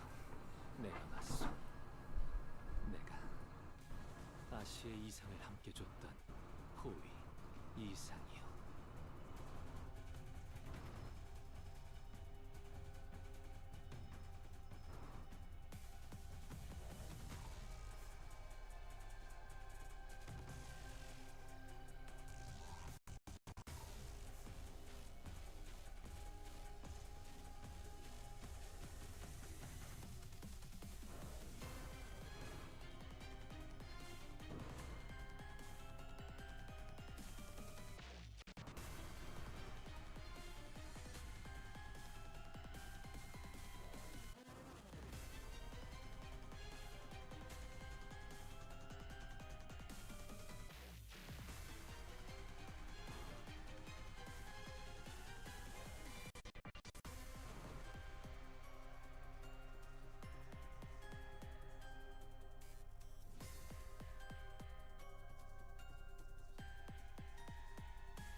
Nice. Yeah, I'm still working on grinding the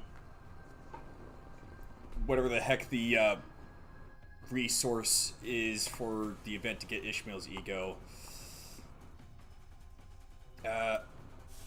Managed to get Gregor's though, but that's the only one I've got.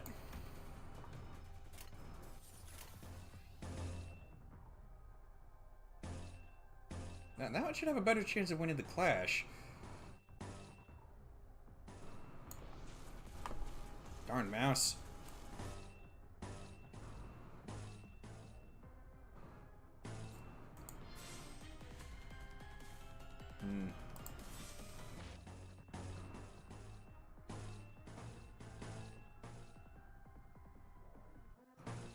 Yeah, that's what I thought. 시간 끌 것 없이 모조리 지워버리죠. 무상은 없음. 불끈을 지워내는 것. Bot be gone. 쪽방이 아닐 텐데.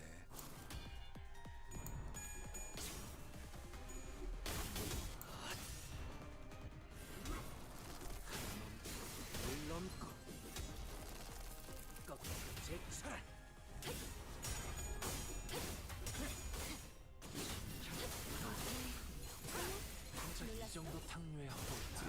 almost hit 100. I still haven't gotten one ego from the event. I've hit 1100. Or, not 1100. 110. Basically 11 bulk pulls.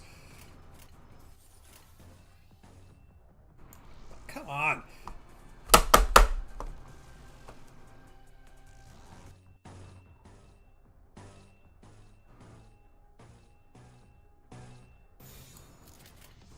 시간 끌 것 없이 바람 불어오는 넌 지워버리죠. 푸름을 틔울 토끼를 불어라.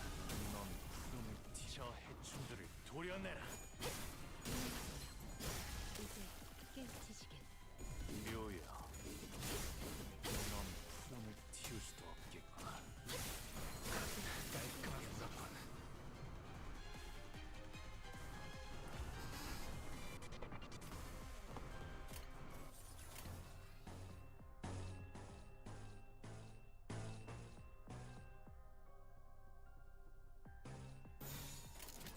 불가 시비수에게 나온다. So I won't have to have Cinco use his Clash will count until at least next turn.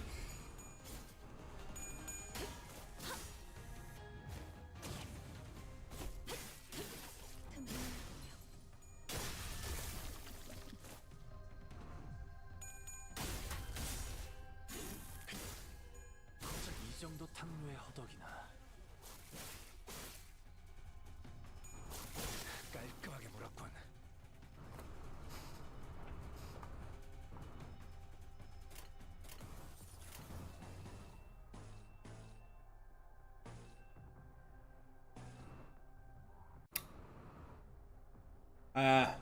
Put up till next turn. So get one blood fang from using that. 먹을 콱 물어버리자고. 깨우치시게. 조금 더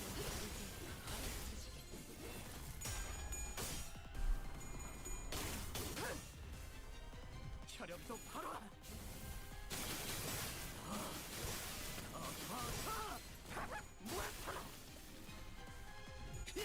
바람 불어오는 대로 제풀바이바라. 고작 이 정도 탕류에 넌 푸름을 틔울 수도 없겠구나.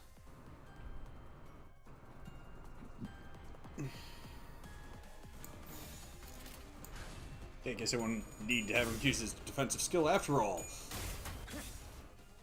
Also, I don't know if it's just me, but those particular enemies, they kind of remind me of like those, I don't remember what they're called, but like those crocodile-like gremlins from the Donkey Kong series. 고작 이 정도 탕류의 허덕이나. 저 혈압도 바로 도려내라. Mission accomplished.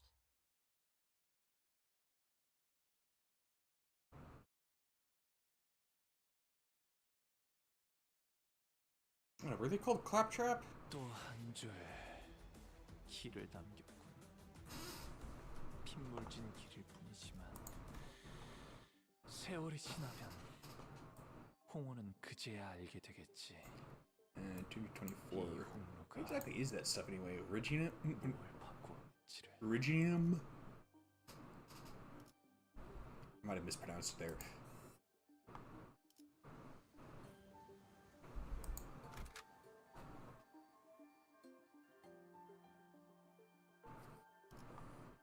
와일드 헌트야.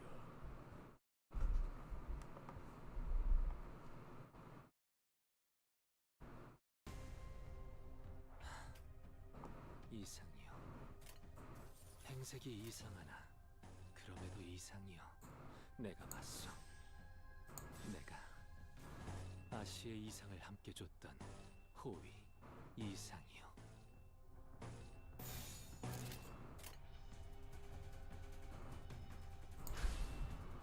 토끼를 본다.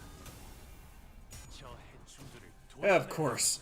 I swear every freaking time, well, almost every freaking time he does that, it's the character that combos with him is Faust. I have no idea how the game even decides it. 묘야. 길을 열어.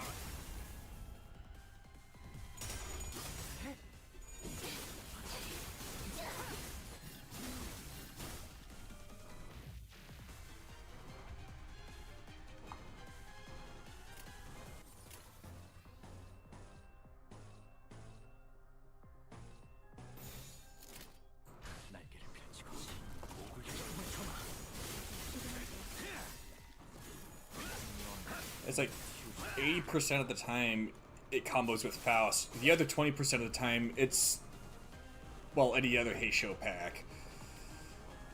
And even then it's random.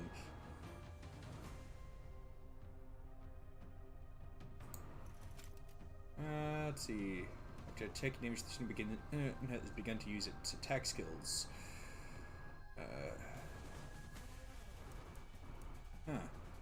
With 3 reverse impairment on all enemies, min max speed +3, gain 1 offense level up for every 10% missing HP. Turn in while in combat state, ready state, takes fixed damage equal to 10% HP.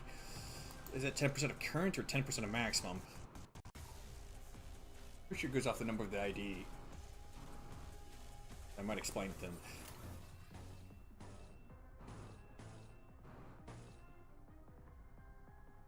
Huh.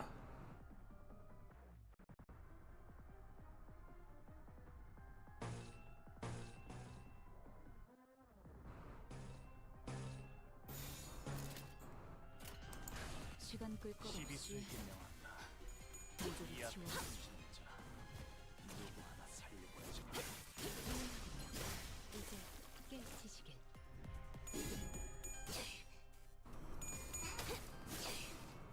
이거리는 Frigid is supposed to be saying or Gregor. 알겠지만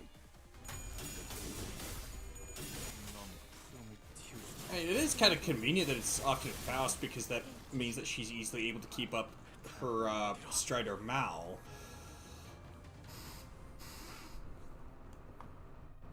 But then again, I usually don't have that much trouble keeping it up anyway.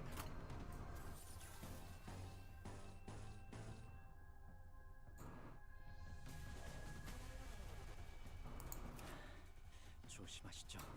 전장에서 총단처럼 One stack of blood 뛰어오르는 flame left. Okay. 피가 끓어오른 두 개에게 쪼아먹힐 테니까. Alright.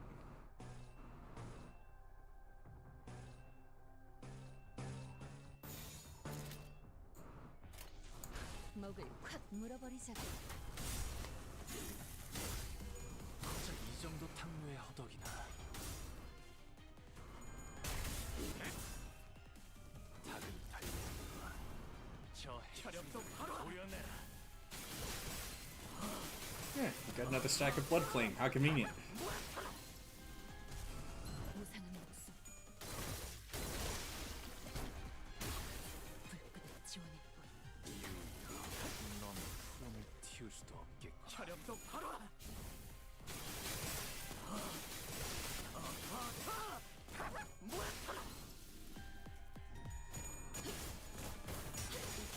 깨치시게.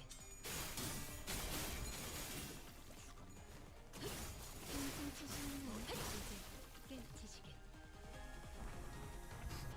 Oh, he's toast. You're so screwed, man! 뭘 걸어. 깨치시게. Mission accomplished.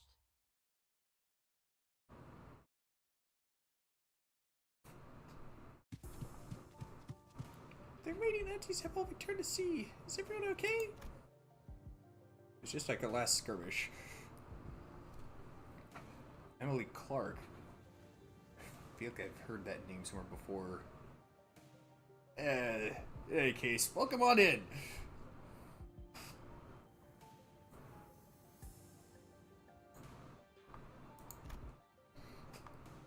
Sea Tears that had... Oh, thanks! Sea Tears that had surrounded the ship returned to sea even before the battle came to an end.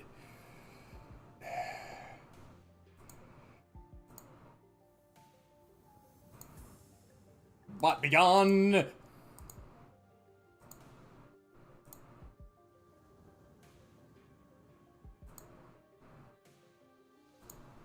Sometimes I wonder if there's even any actual users on Kick. Unless someone's a big streamer, I guess. As for how streaming's going, I'm making progress. Still got a ways to go before I can even do supers or anything like that. I really could use the money. But slow and steady wins the race. and I can find a way to make ends meet in the meantime. Seafarers that had surrounded the ship returned to the sea even before the battle came to an end, and the retreat felt too orderly and deliberate to be just running away. It's almost like they're making a tactical retreat. We're doing peachy, but what about the ship? How is the ship okay? Minor damages to the hull, but nothing that will impede the ship's operational capabilities. Phew. So, I noticed during the battle, I might be wrong of course, but I think I noticed how around the end of the battle, those monsters started to go after the manager. Imagining an image of XQC giving children slot machines right now.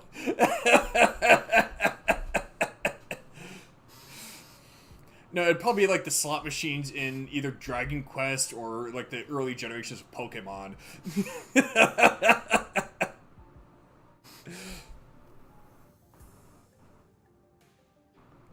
Says, which do you think would be worse? Promoting terrorism or promoting gambling? I think the former would be worse. And of course, Twitch is all about supporting that.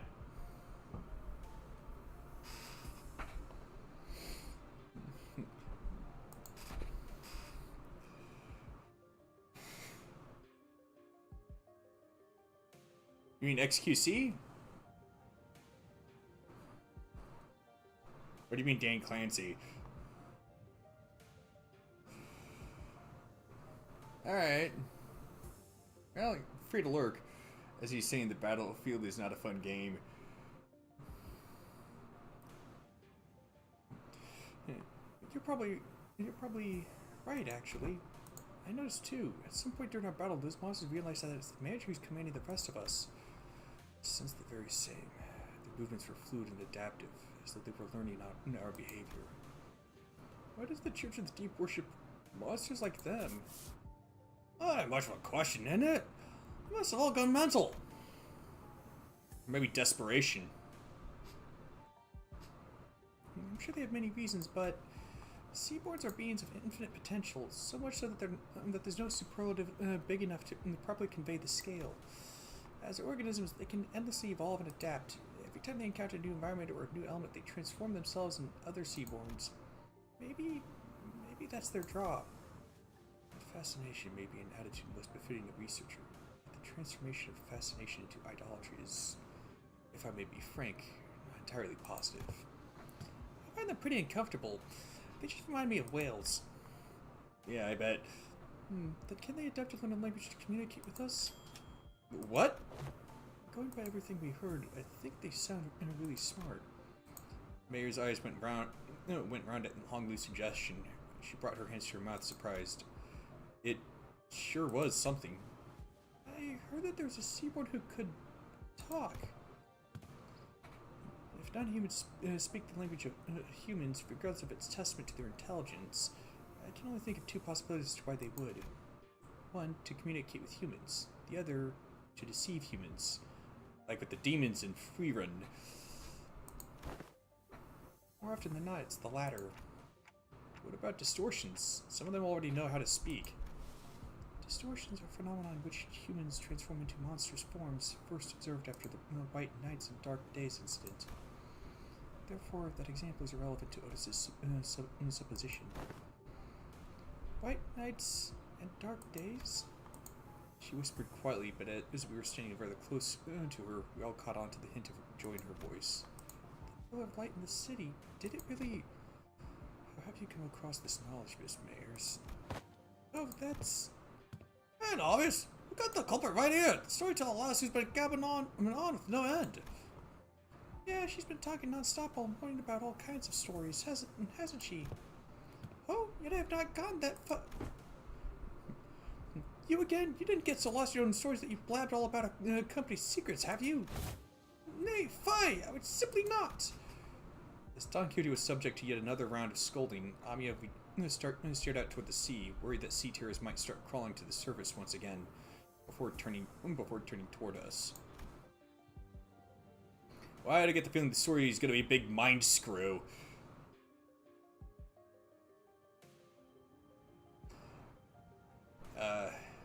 Well, at the end.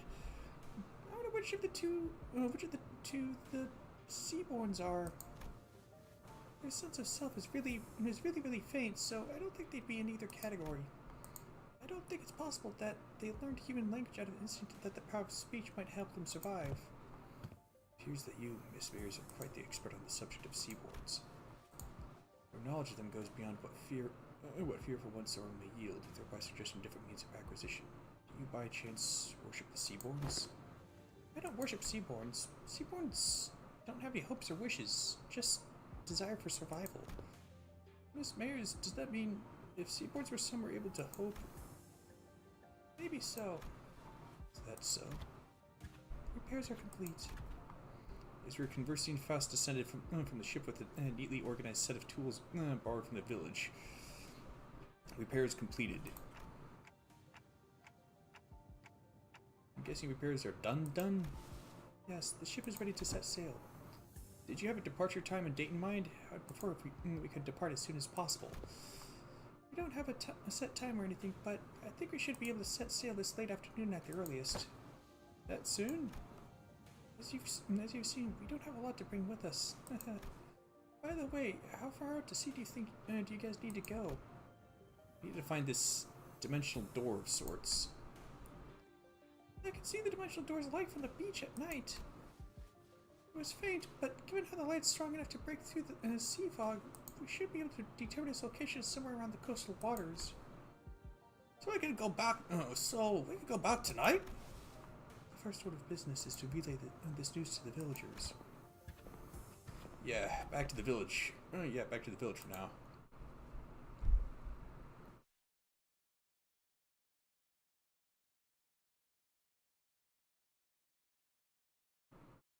오늘 부끄럽지 않았습니다. 의를 Ooh. 세우는 데 일조하였습니다. Nice. 내일은 더 떳떳이 살아갈 수 있겠군요. Also nice.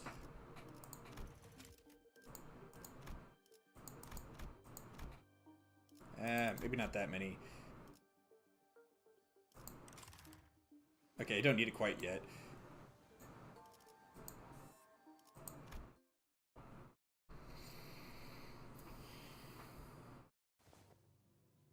There's something going on in the village. Yeah, doesn't it seem a little foggier?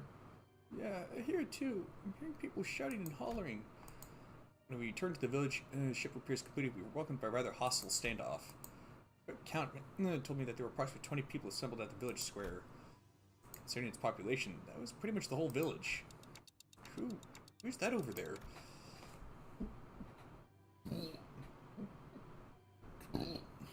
Inquisitor. Well, that's unexpected. But then again, that's just when Inquisitors show up, isn't it? I think we've been found. I thought Inquisitors were supposed to wear red. Like, either all red or almost entirely red. The Inquisitor, dressed in a well-kept uniform, was about the same height as Don Quixote. The sword and the lamp hanging from her waist sits in stark contrast with the more run-down, ramshackle village. She almost looked like a fixer from the city. Yeah, there are some fixers that have rather elaborate outfits. Kind of looks like someone from the Fang Hunt office. Well, either the Fang Hunt office or the Ophi Association. Maybe some elements of both. So, the Inquisition has discovered our village. Did you really think that you could forever stay out of the Inquisition's gaze, citizen? It's a naive dream. Fabius disappeared from the Inquisition mid-interrogation under charges of suspicion of membership within the Church of the Deep.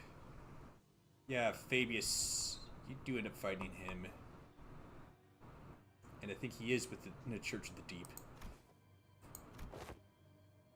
Aston location, Salt Flat. The other Inquisitors have informed me that you have been identified next to pirates and its fringes. From a criminal to an outlaw, what a dramatic evolution of your career. But it ends here, now. Every citizen here, including you, will be accompanying me to the Inquisition. They have never broken a single law, nor are they outlaws of any kind. They are not like me. They've disregarded the Inquisition's authority, evaded the gaze of Iberia, and found this sodden coast to lurk in.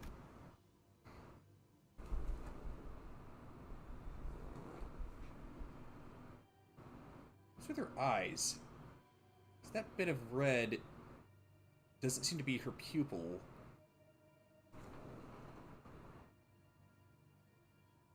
It's almost like it's a red highlight in her eyes.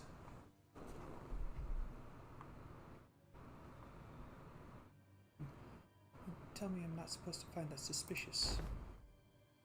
What are you talking about? You can't just start arresting people left and right with a tender suspicion like that. You shouldn't. I really wish to live a quiet life, ma'am. Is that so?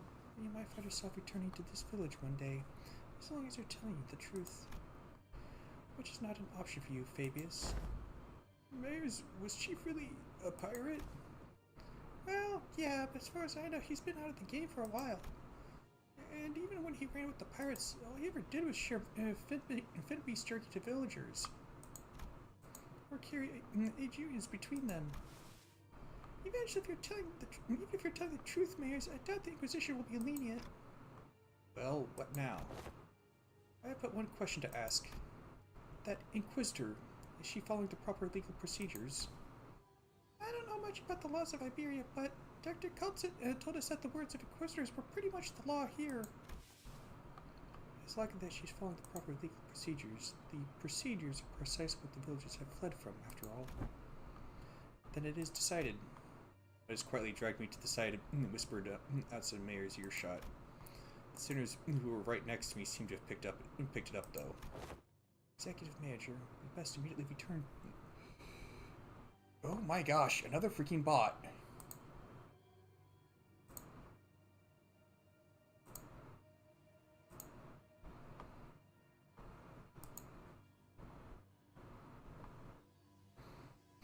Forget bot spray, I need bot repellent.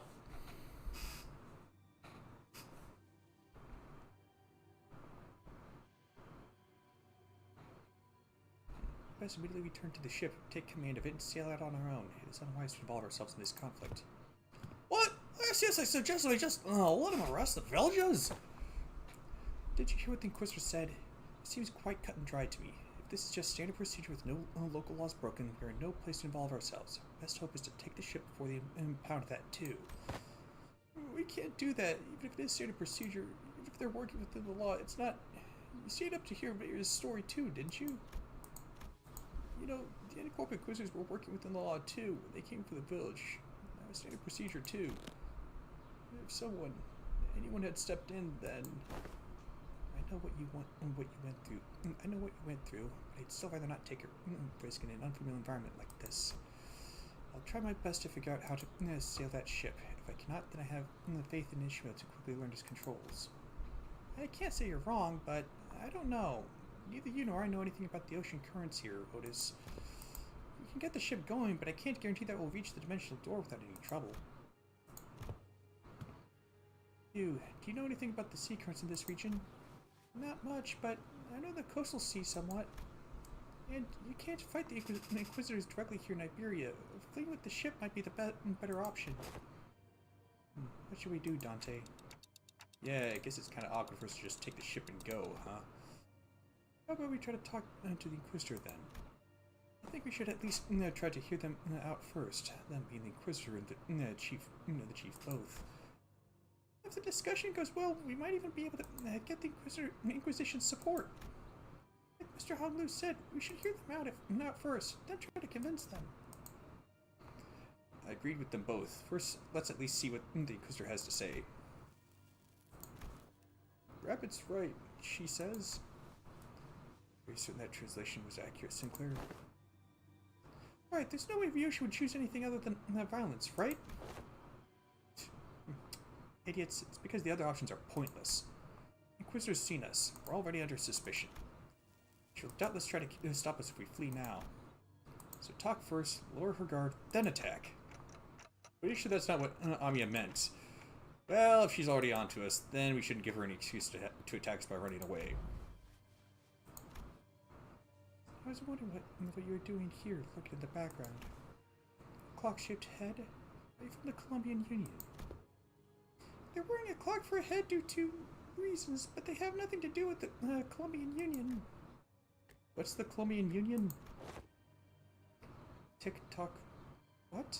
Which language are they speaking? Regardless of whether you're from Colombia or not, you're clearly not from Iberia, let alone this village. You're not wrong, but I think there's been a bit of a misunderstanding. I'm quite certain you don't know enough about these villages to stand between them and an Inquisitor. How long have you been staying here? 2 days? Buddy, don't just tell her that. 2 days? Alright, enough of this chicanery. Get out of my way, outsider. The attempt appears to have been made on quite the unstable ground. Please let us hear you for a minute, Inquisitor. I'm Amia, leader of Rhodes Island. Yes, I'm aware of Iberia's closed border situation. I felt hope swelling within me as Amia began with confidence, unlike Sinclair. Last was short-lived. Thanks to the Inquisitor's quick retort, I couldn't help but place my palm against my forehead at the exchange that followed. Oh, so not only are we dealing with outsiders of Dewey's origin, we have an illegal entry as well. We had to, because the issue demands urgency, and I've been briefed. Bravely crossed the border, didn't you? I don't know how urgent that issue could be, but I doubt it's anything more significant than the situation at hand for Iberian's Inquisition. The High Inquisitor is handling the Rhodes Island issue. Stay put and await the consequences while he and that chatty med doctor of yours talk it out. Do know that your treatment may depend on her negotiation skills. As for the village chief, I understand that you have the right to arrest him, as he is a fugitive who has fled in the middle of an interrogation and has been sent with the pirates. However, it is an inhumane treatment to arrest the rest of the village as well. Inhumane. This decision is well within the rights bestowed upon the Inquisition. They've lived for years right next to that highly suspicious Aegir. The Inquisition must investigate the rest of them as well to verify whether they have committed any acts of treason against our laws. This isn't going anywhere, is it? Listen, they've been surviving for years upon years by the coast without the protection of the Inquisition. That simply cannot make sense. Oi, I think I heard enough from you. Ain't it funny how you're blaming them for this essential failure of your own responsibilities? Now you're all up in here, I'm gonna go, they shouldn't be alive. I'm gonna arrest them all. What? I say these people should all be dead or something? I am. There's no other way to cut it. People simply shouldn't be able to survive in a place like this, not for this long. The Inquisitor's reply only seemed to fan Heathcliff's wrath as he lifted his bat and began striding forward. I suspect that the phrasing was probably not the best on the part of the two of them. Heathcliff seems to think that, with the Inquisitor saying that those villagers should be dead, that he's trying to imply that the Inquisitor thinks that they're supposed to have been killed by the Inquisition, either directly through, well, the ways that an Inquisition might do, or as a consequence of the Inquisition's inaction, or lack of protection. But the Inquisitor seems to be suggesting that there's no way they could have survived, at least under normal circumstances, and that indicates perhaps some connection to the Church of the Deep or something. Ah, that's it. Boss, if you ever so much as touch the tip of a single villager's hair. Please calm yourself. No, please calm yourself, Heathcliff. Hungley stepped in between them. Get your bloody hands off me! I've had enough of her. Continuing to threaten her will cause something irrevocably bad to happen. I believe you know that yourself, Heathcliff. What do you suggest, then? I'm clearly not making any progress by trying to talk this out. Excuse me, Mr. Inquisitor, what do you mean that people shouldn't be able to survive in a place like this? I mean it literally. Even by some miracle that they actually do survive, they should at least be suffering from endless hunger, struggling to their wits' end at the inevitability of the calamity. But they look too healthy. The heck? Then shouldn't you be applauding them for managing to survive through so much hardship? I'm an Inquisitor. I'm not some crazy person or not a power high who goes around accosting and arresting civilians of Iberia straight to the gallows, okay? I have more than enough probable cause to take them in for interrogation. It's just that I don't have the time or the energy to explain every single one of them to you outsiders. I promise them a fair judgment, whichever way that may be after proper investigation. So stop it with this obstruction of justice. Inquisitor brandished her rapier threateningly, her voice shaking with frustration. Dante, that the full picture of the circumstances pacifies against further antagonization of the local political authority. I agree with Faust. I get the feeling that she isn't the kind of heartless inquisitor that goes around indiscriminately executing innocents like Miss Mayers told us about earlier. I don't think she's anything like the Inquisitors of N-Corp we saw back in the call. They were right.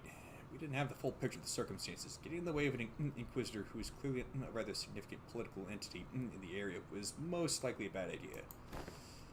It isn't the Inquisitor's job to answer your questions. Well, yeah, that's kind of that makes sense. It's an Inquisitor's job. It's not an Inquisitor's job to answer questions. It's an Inquisitor's job to ask them. That's why they're called an Inquisitor, as in to inquire. Continue to obstruct me, then. As the standoff was shown no signs of ending. Miss Mayers, I can answer your questions. So for now, let's do as the Inquisitor says. Mayors, who had been hiding behind us ever since we returned to the village, suddenly stepped forward. Yet, what of that grandfather and the villagers? It's all right. I'm sure this is happening only because the Inquisitor doesn't know. What do you mean you'll answer the questions? About the profound silence. Mary's response to Otis was but a single concept. I didn't quite grasp its significance, but it seemed to surprise the Inquisitor. That's what they call the calamity that destroyed Iberia.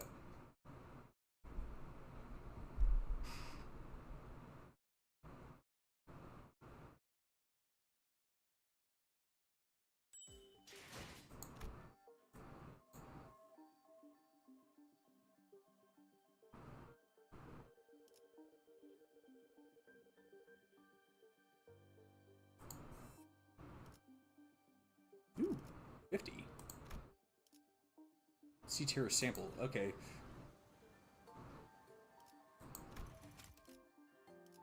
Oh yeah.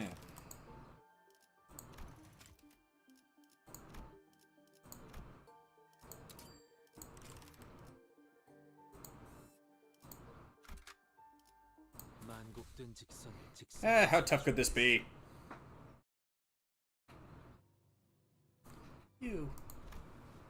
Decades ago, a great wave ravaged through Iberia. It wasn't long before the seaboards carried by the waves diminished Iberia's brilliant civilization to this. The waves found sounds that must have reduced the village to its current state as well. Is there any reason it's called the profound silence? Doesn't seem to be the most appropriate moniker for a calamity like that. Because the sea went dead silent before the waves came. Silence then claimed ships out at sea, then the cities of Iberia, then the Iberians. No one could say a word and face the inevitable calamity. What? Just what are you? No average Iberian citizen should be privy to any of the information or sharing. The Church of the Deep is really capitalized on the pandemonium that followed the profound silence. Pretend to be Aegir from the sea, delude the citizenry of Iberia, and are sowing chaos in their lands. That's why they're arresting the Aegir left and right. I can see the thought process, but... So, it's understandable why the Inquisitor would want to arrest us. Dante! This isn't good. Sharing that seems to have been some kind of a taboo-like thing for the Inquisition. The Inquisitor wordlessly stared at Mayers. Her eyes were filled with traces of anger and confusion, but... She's afraid.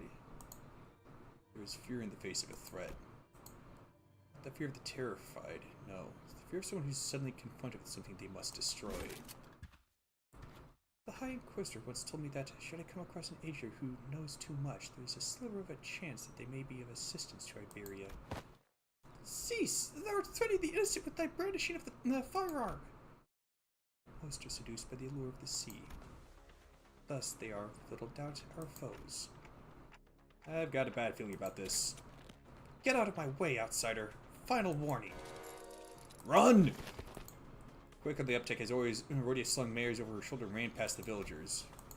While the Sinus scattered in all directions to distract the Inquisitor.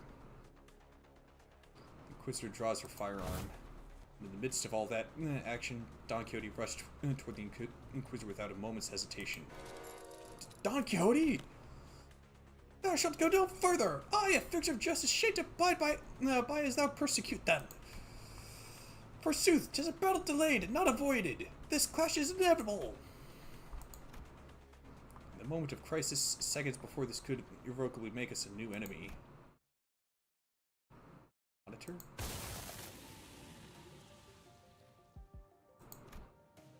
A large obsidian crystallization, the shape of a monster, burst forth between the two of them. Gah! Who is it this time? That's enough meaningless bickering. Dr. Culsett! Do you know her? Yes, she's Dr. Culsett, Rhodes Island Medical Department's. Dr. Culsett, behind you!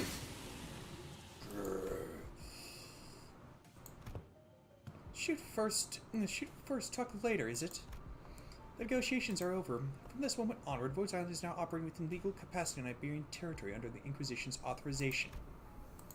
The Inquisitor fired a blast at that firearm-looking weapon, but the monster summoned by Cultsit managed to deflect it. And the cannonball thrown from the weapon punched clean through the wall of the building we stayed the night in, before punching through several other buildings behind it. That was enough to instantly freeze the cinders of the villagers on the spot. That penetrated a building. Though their walls may be weaker than the head standard for what counts as a building's exterior wall, to punch through so many is... what a precise point it makes. Now's not the time to stand around impressed. It is a violation of a taboo to have that much penetrative power in a firearm. We're not in the city. Don't lose your heads over this. Taboos don't apply here. My head knows that to be true, yet my heart finds it difficult to be still. That is enough of that discussion for now. It is advisable that we carefully observe and grasp the situation at hand instead of deliberating on taboo the jurisdiction of which does not reach this far. Yeah, so the situation has gotten slightly better, right? If she's Amiya's friend, she's our ally. Besides, she's got some super powerful looking prosthetic gear looking thing, too.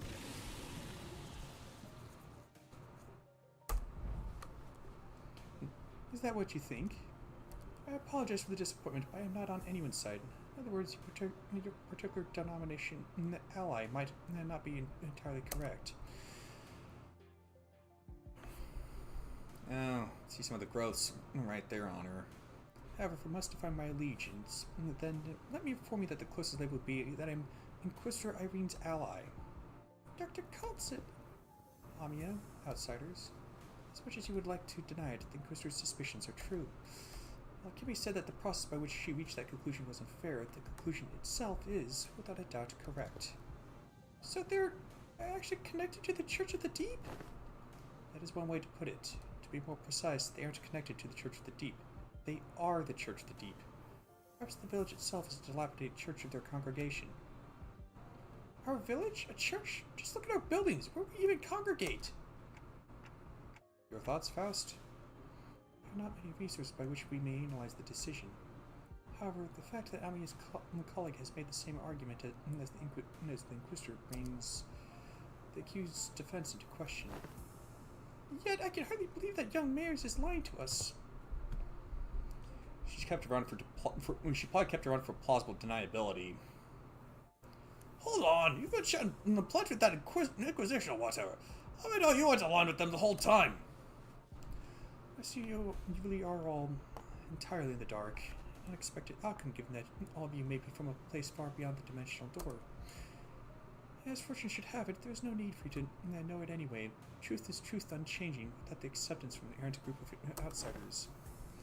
Besides, soon... I'm sorry. It seems that we've mired you in this trouble. See no such thing. We shall not abide by as one such injustice as perpetrated before our eyes. The village has already been identified by the Inquisition, and the Inquisition has even brought an ally. It seems quite unlikely that words shall resolve this conflict. But we promise you, we will take responsibility for what is done. We have benefited far too much from your warmth and kindness not to do so. The village chief, with a benevolent look, pulls a dagger from his cloth. and immediately knew what Kaltz was about to say. Take responsibility? You don't have to go that far. Blimey!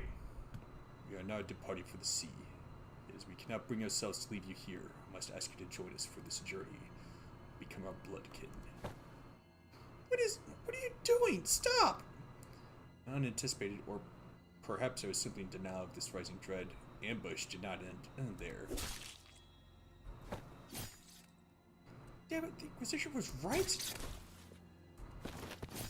Villagers suddenly began shanking the sinners with weapons they had concealed in their clothes.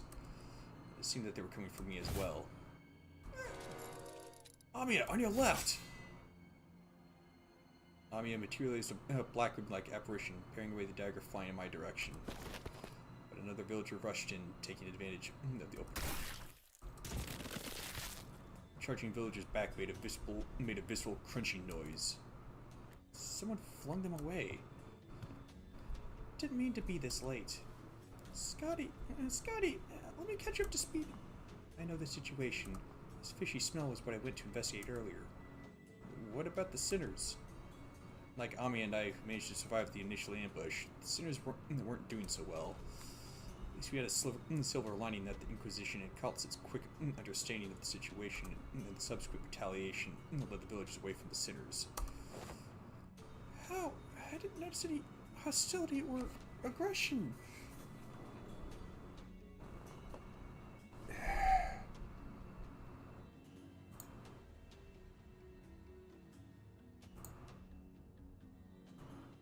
Ain't gonna be putting up with bots!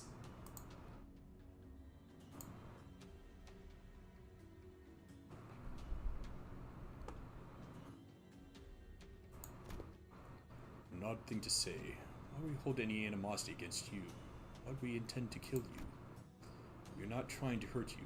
We're simply trying to give you a form better suited for the sea. Until we were obstructed. I apologize for unfamiliar has caused you trouble, Inquisitor. I won't make a big stink about what happened. What's truly unforgivable is that the heretics try to take advantage of the ignorance of outsiders to flee the Inquisition. And even if you are outsiders, any lives lost in Iberian soil are my responsibility. It's my fault. I'm sorry it came to this. Wait, lives lost? We're still alive, you know. We could shake off a stab wound like... This is most unfortunate, outsider. Huh? What? Their friends are either going to die or turn into seaborns. The daggers that stabbed them were laced with the flesh of sea terrors. Once that happens, most die, and survivors become overwritten by their cells, become nothing more than another sea monster. What? That's not a very big deal? Everyone was acting like this was it for the sinners, but hey, I should be able to deal with this by turning the clock. It's not that bad. My only concern is that I don't know what would happen if I tried to bring them back after they're fully transformed into seaborns. The Golden Bow helped deal with the whale's pelidification effects, but I had no idea how it would interact with seaborn transformations. We should just kill them before they turn. I know this must be very hard for you, but for what? Sorry to bother you with this, but can you kill my friends in preferably the least painful way you know? Oh, sorry, was the last part kind of too much to ask? Wait, don't give up already. If we bring them back to Rhodes Island, we should be able to do something to help them. I should explain this. Guys, can you... Dante, I know what you mean, but I just can't right now. My strength has rapidly deteriorated since the ambush. It's kind of tingly too, so maybe they use some kind of paralytic cocktail? Just trust me this one time. I can assure you that I'm not just giving up on them. But... Amiya, can you understand the outsider's speech? Yes, it's just that they're making a pretty difficult request. They want me to kill all of their friends before they transform into seaborns. Okay. And before we even knew it, Scotty had already decapitated the sinners, none of whom resisted. Amiya seemed to have been taken aback by how fast Scotty jumped into action. What are you doing? Scotty! Don't let this spook you. This is just how we roll. The clock turns. The decapitated heads creep back towards the headless torsos connected with the threads of blood. The sensation is that of reversal. It feels as though the sinners and I are separate from the rest of the world, rewinding in isolation. Is this rewinding us going back in time, or redefining the concept itself? This pain is multifold worse than the sensation of a straightforward decapitation. The pain is in the heart. As the current of death reverses, I sense a deep, crushing isolation.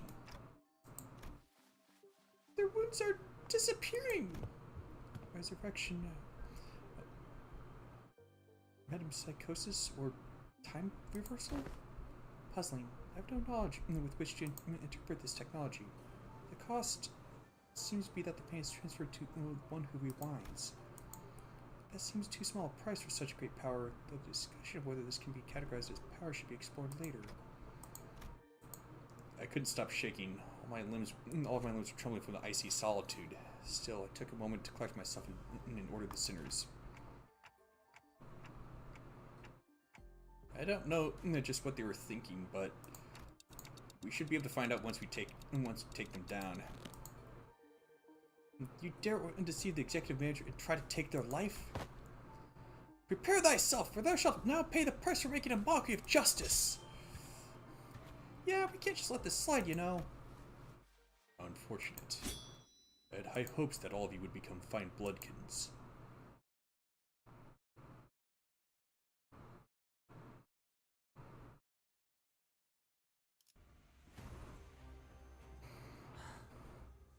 이상이요.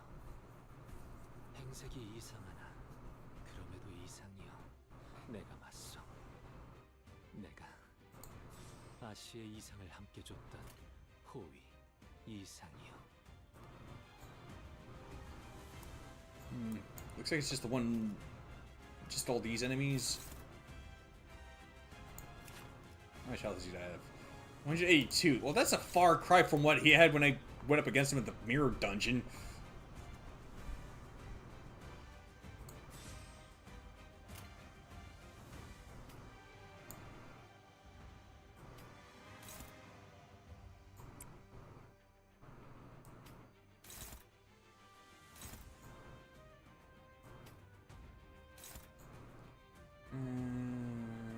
Okay, it's only one person going to be able to target him directly. What does that mean?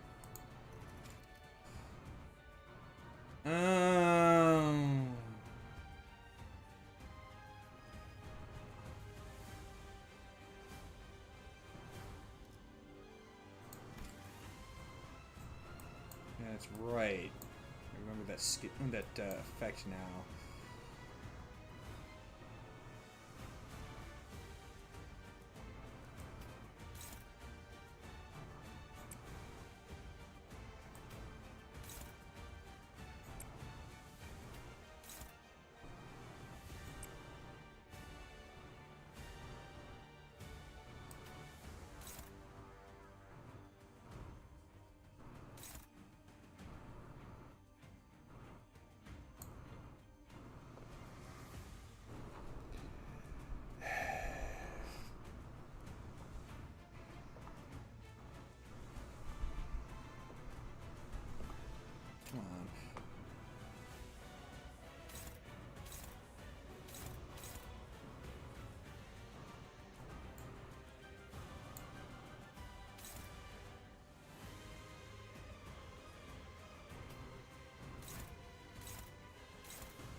비거리는 충분해. 너한테는 조금 멀겠지만. Oh, made it for the lost coin. That's nice. 쪽방향이 아닐 텐데. I like when that happens.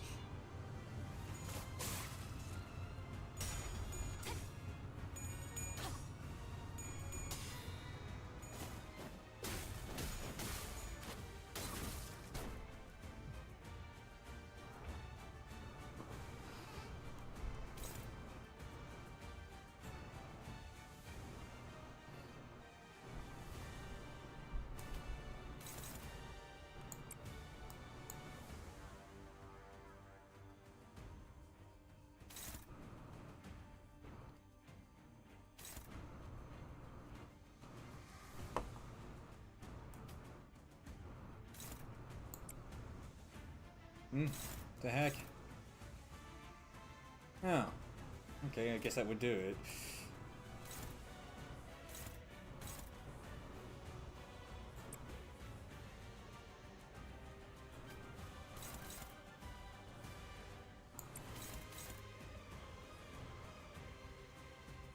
That doesn't make sense. It's probably because the difference in sanity.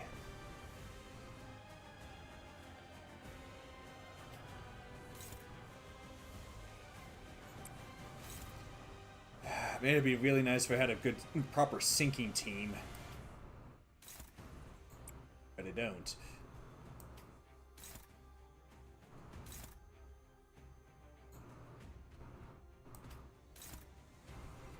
That'll work.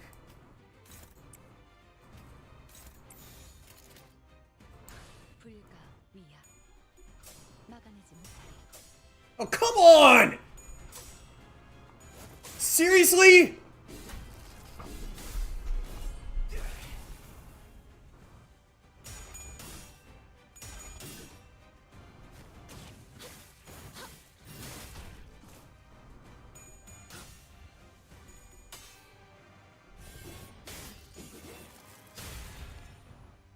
혈압도 바로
Even then, that still doesn't make sense.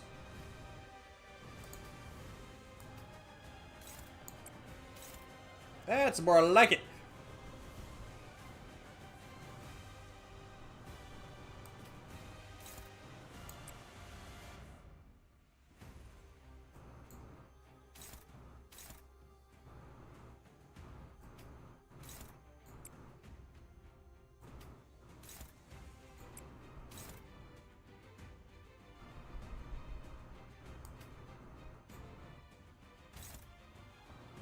Okay, that's what I thought. Yeah. Yeah.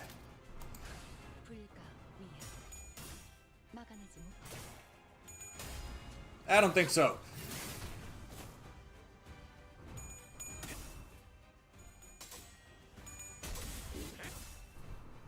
도끼를 뽑아 저 해충들을 도려내라.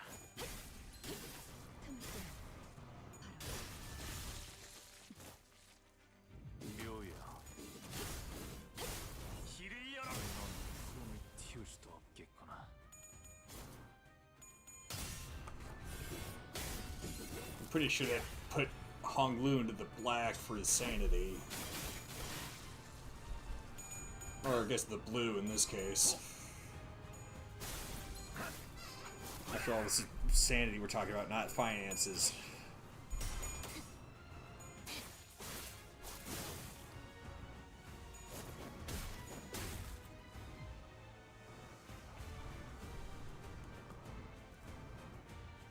Oh yeah, that definitely put him into the blue.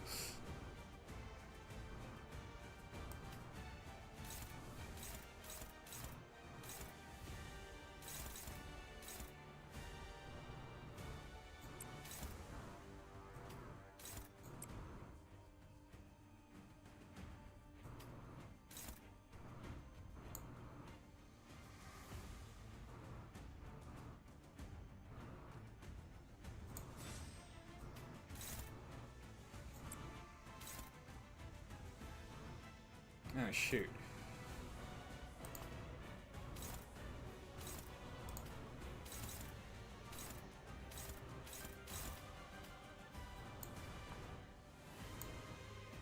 Well, crap. I think I might get a charge. I think I might get a charge identity next. It's a bit soon for me to be thinking about getting a charge identity.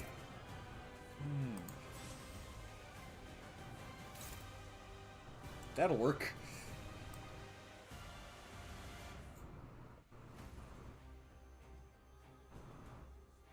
As Oli might say, diesel fitter!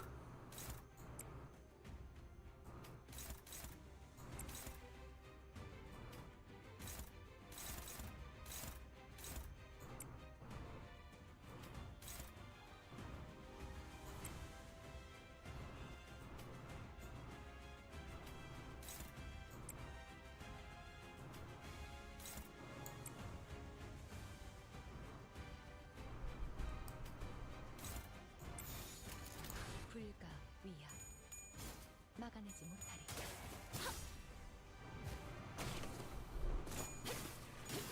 틈을 뚫어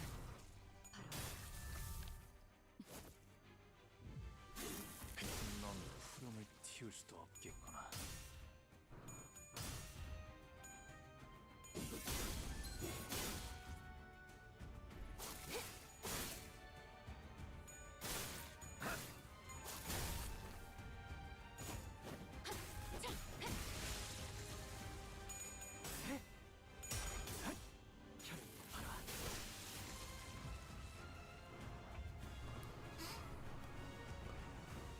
Well, buddy, you're about to have a bad time. 시간 끌 것 없이 모두를 지워버리죠. 이제 깨우치시게.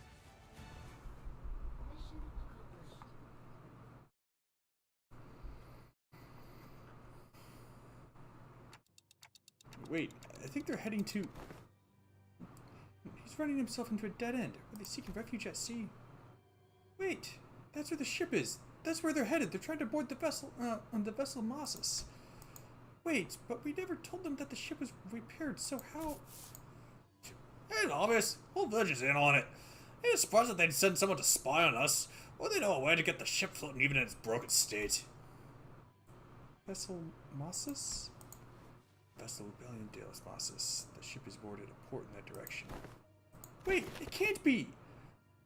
Irene, who is preoccupied with battling the vessel that follows the Church of the Deep, who were in hiding, quickly gave chase.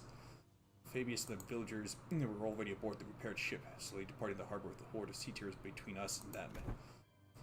How can a vessel that size become operable and operational this fast? The exterior, the name, must have been constructed during the Golden Age of Iberia. But how are we supposed to chase that? What if we built a raft and rode after them? Mate, come on. Sea's full of sea terrors. We won't get very far before it sinks. Do you see something, Amiya? You keep looking in that direction. Oh. The vessel Mossus soon disappeared into the mist, and the village was left empty with nary a sign of people never having been there, as though this getaway had all been premeditated, leaving only mares.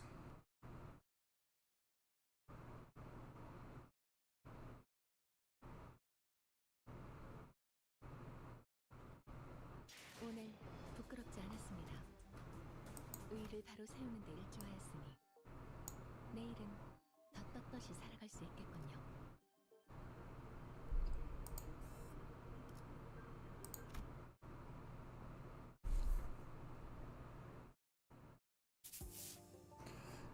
Can I just take any ship to go after it? It's a research vessel. It can't possibly be very fast. This will be difficult.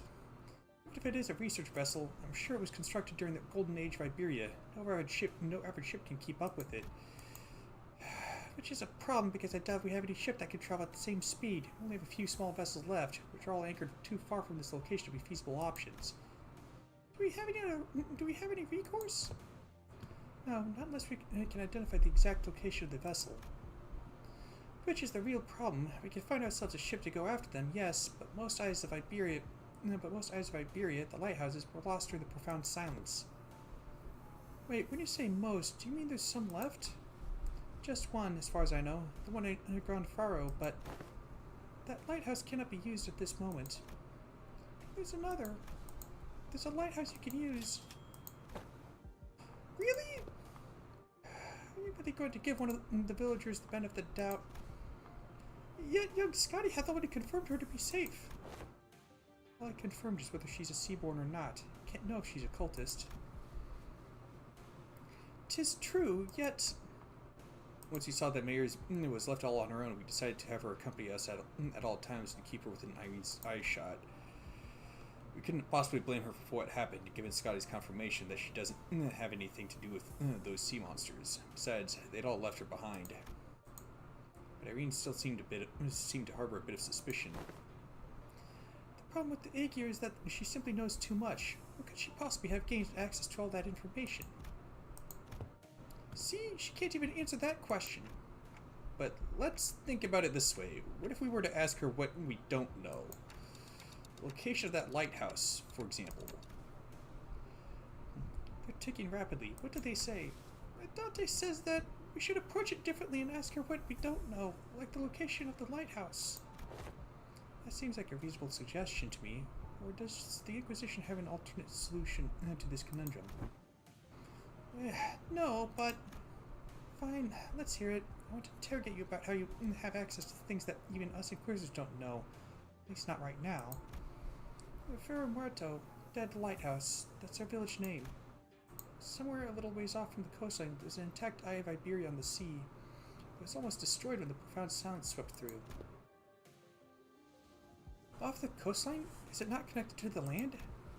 I think it used to be, until it sank. We should be able to procure ourselves enough wood and material from the village to build a raft. Is it near enough for a raft to be the means of access? The weather's not great today, but it should do. It's not very far from the coast. Even you're going to trust the Aegir?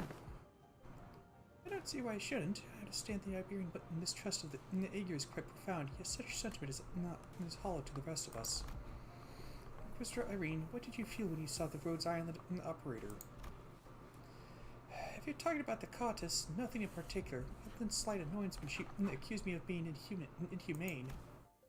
So you didn't harbor any hostility nor disgust. Not that you would have felt any sense of sympathy or empathy either. I thought... I have no history of feelings for or against the Aegir. Such must be the same for the outsiders. What's she on about? She is conveying that in matters in regards to layers, our opinions are more objective than Irene's. Finding the vessel fate has commandeered will be of benefit to all. Limbus Company will gain an opportunity to return to the city via the dimensional door, while Rhodes Island will have the chance to study it at a closer proximity. I finally hit over 100 polls. And... any luck?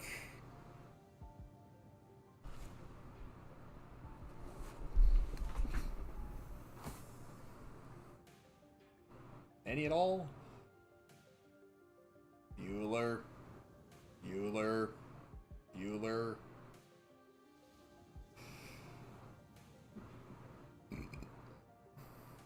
Hit my highest of 105.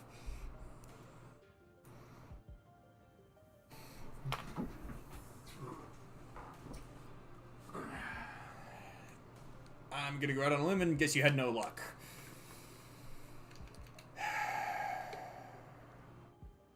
Yeah,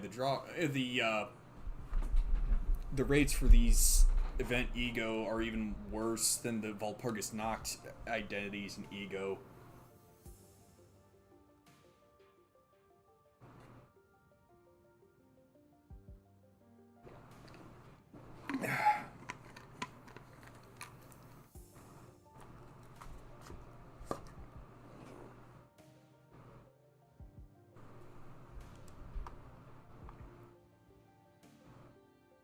See, and the Inquisition will gain possession of the vessel which the technology from the Iberian Golden Age is contained. What? You're going to just hand that over to the Inquisition?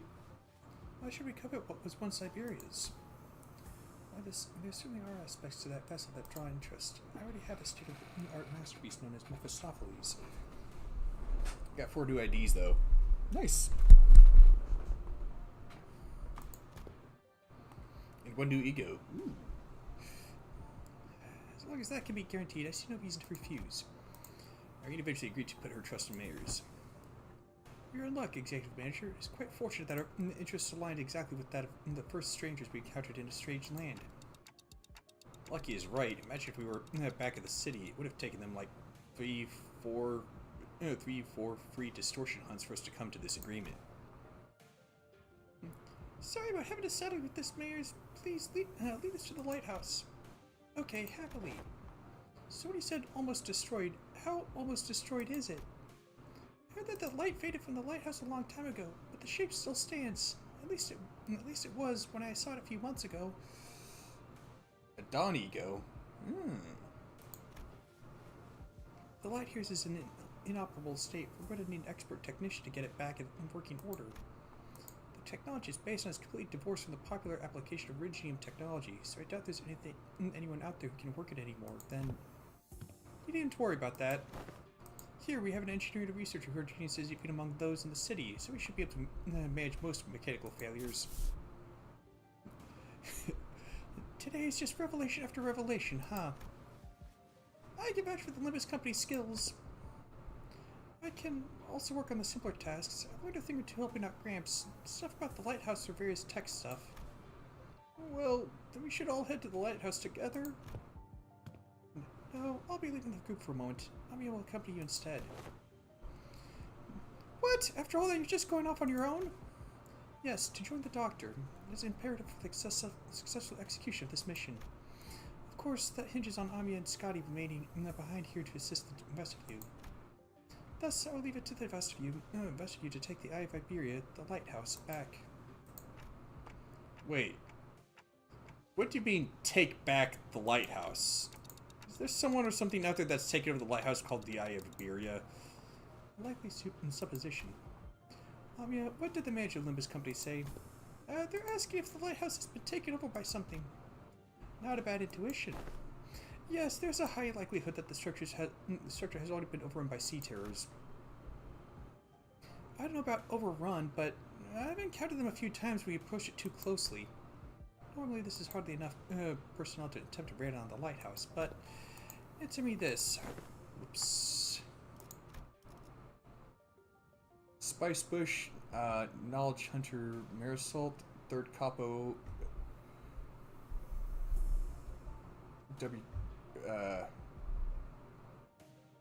Knowledge Hunter. The heck was that one again?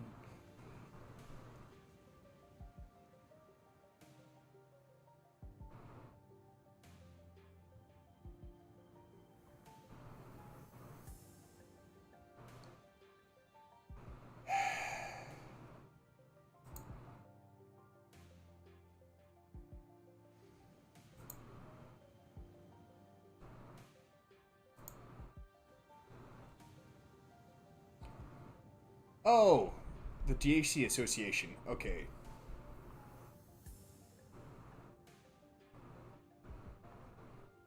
There are no restrictions as long as Dante, the manager, survives. However, do note that battle efficiency depreciates with prolonged battle due to mounting mental stress on the manager. How did you change the plan then? Oops. Are there any limitations to the revival? Okay.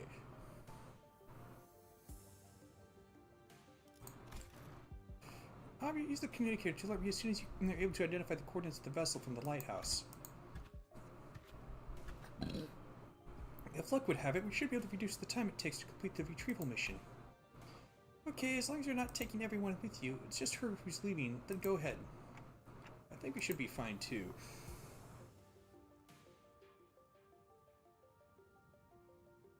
Seems like there's 593 viewers.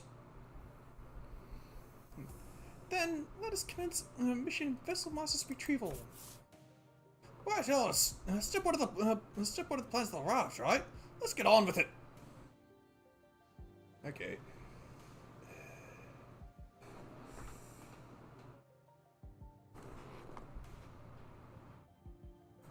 Man, so many freaking bots.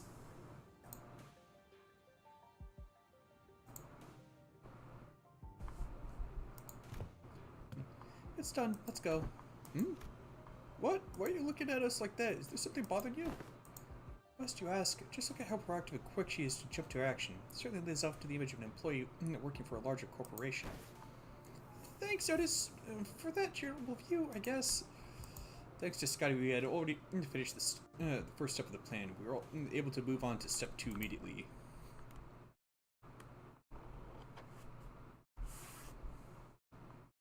Dead leg theory? I'm not familiar with that.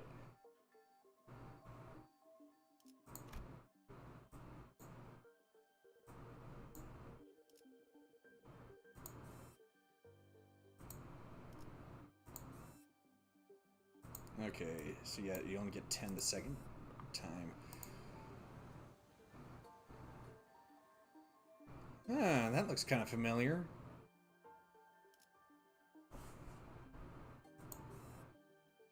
Wait, how many am I at? 377.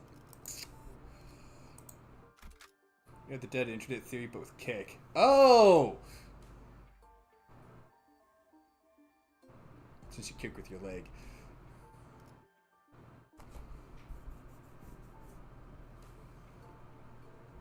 이런 임무는 뱀 중에서도 내가 제일이지.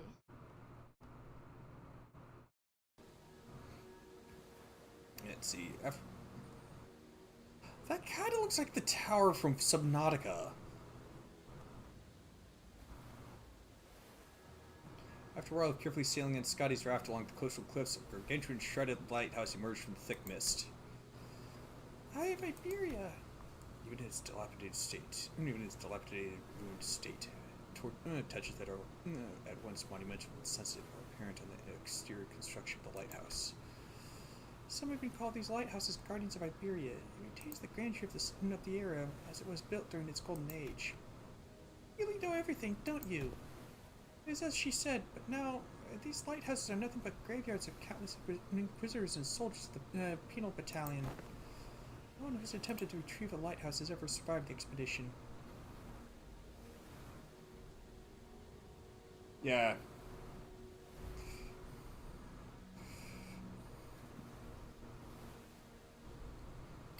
The quarantine enforcement platform. Can you please not say scary stuff like that, Miss Irene? You're literally about to walk into one. Don't you ever quit chirping? What are you, a foul beast? Stop yapping in my ear. Why is this one such a coward unlike the rest of you outsiders? I'm not a coward. I'm just voicing my... She did just say some pretty concerning stuff. How long do you think the repairs will take? Its exteriors are rather heavily damaged. However, for what is visible from the outside, its interior is still quite intact. With Miss Faust's expertise, it should not take very long. These things suggested with a smile, but Faust maintained her silence for the entire journey to the lighthouse. Then said something pretty concerning in response. Of course, my wit remains unmarred even in such uncertainties. The currents are pretty wild. Someone's going to have to stay behind and keep an eye on the raft. We can't just leave it here unattended, but I don't know if we can carry it either. I'll stay here and protect the ship. You sure you can handle this alone? I know you're strong, but maybe one or two more people should stay behind just in case. No, don't need them. Sea terrors will swarm the island if I go with you anyway. So this has nothing to do with you. So what she's saying, so what she's trying to say is that she's worried about you not having enough people to take on the lighthouse, but she can handle this area alone, which is why she's okay with staying behind alone. Thanks for explaining it. Some people just can't help but hop through an extra hoop, I guess. Well then, let's trust her. We'll be back, Scotty! Luckily we didn't run into any sea terrors on our way to the lighthouse. On the way to the lighthouse gates. The problem was that the gates are bound shut by strange blue tissues. Reminds me of that L Corp branch back at U Corp, though that one was white. I don't think I can do anything to force it open myself, so... Guys, can you pry open this door? Alright, move over!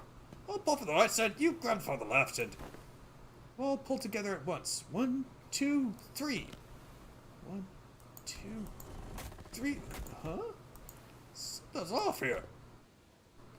What are you doing? The door is firmly secured in place. This flesh tissue regenerates almost as soon as it is torn. Perhaps you'll need to tap into a wilder form of art to get this opened. Well, what now? This strange flesh tissue growing on the gates of sea terror. It reacts to the lamp, but it's grown too much to be affected by it in any meaningful capacity. Scotty might be able to open this door with her incredible strength, but... Should I go fetch her? But I think she's already fighting off the sea terrors from sinking the raft. So, we're all on our own. Maybe there's an identity card or ego I could use to get through this. So which one? Huh? Just as I was pondering a familiar question, a faint black glow came into view and devoured my sight. It's no intuition or inspiration.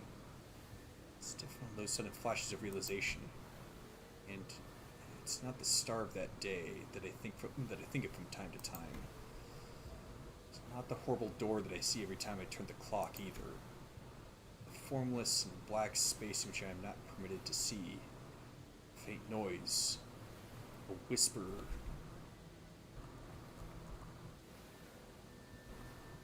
The whisper cuts through it. And through that opening, I see light. Reach out to the opening and see Scotty, born from a very, very warm gaze. Scotty? Powerful imagery crashes onto me like the waves. Scotty, the staggering dancer wielding a blade. Scotty who flaunts her flowing locks. Scotty, the singer, humming in a low voice. Beyond the fringes of cognition, Scotty's existence has become engraved. The sinner who can wrestle and control this oceanic tidal power is... Dante, are you alright? I'm good. I don't think we'll need to send for Scotty. What? Hey, Ishmael, I've never used this ego before, but I need you to trust me and accept it. What? An ego? Not quietly. Well, it's not like we ever get to have practice with those ego. Whatever it is, seems to me our mage's found a solution. Her confusion is short-lived.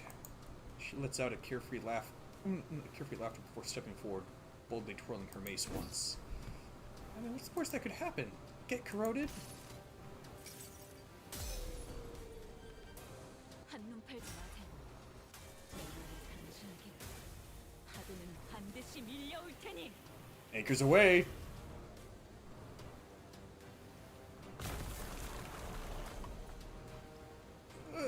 Cracks on the lighthouse are growing. I think she destroyed the door instead of opening it. Sorry, didn't think it'd be this strong. Well, the door's open. What are we waiting for? No, I mean, what? What was the part where you... What, the part where I suddenly changed to a different outfit equipped a different personality? Yes, that! That is... This is most fascinating. That an ego could be drawn here in lieu of the mirror of Mephistopheles. I think I connected to Amia's subconscious mind. There's this strange, unfamiliar light, and I saw Amia's emotions attached to her memories and experiences, so I just reached out to them. My subconscious mind? I just had this feeling that it would work. Sorry about peering in without asking first. I didn't see anything other than things about Scotty. All I needed were memories and emotions that could be used to understand the being that is Scotty. It's okay. I also have experience of gaining power from others' memories and emotions to overcome difficult situations.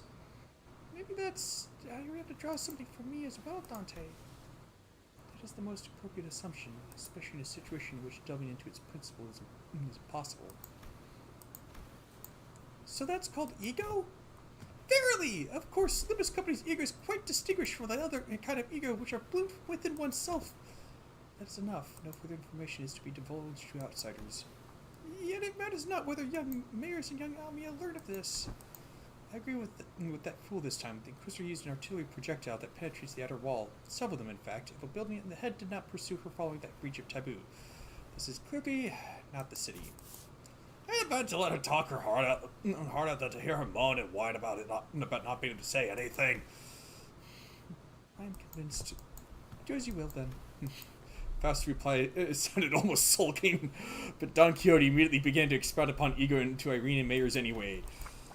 But everyone was too busy to pay attention to her, as the wet, slithering noise from a distance had put everyone on edge. Can we do that later? We've got some cleaning up to do. So there were more sea terrors past the door. I think any sea terrors from the sea are all converging around Scotty, which means our only roadblocks are sea terrors still lingering around the lighthouse. Let's go. Let's take this lighthouse back.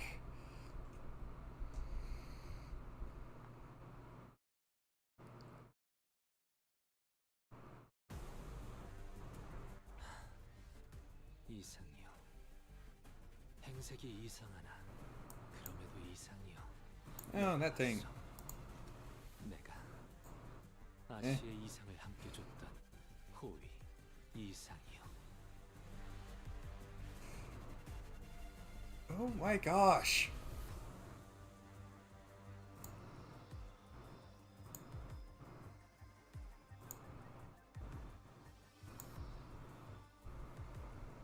I don't know why that one's got so much more health.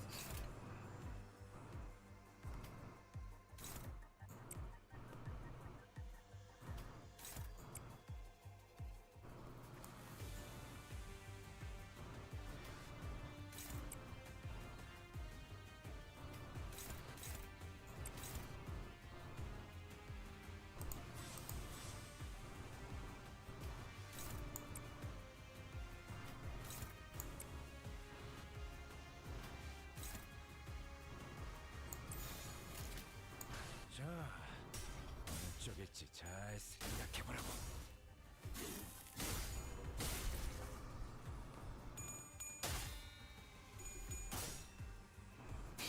Too bad there isn't an ego that just that consumes a whole bunch of gluttony.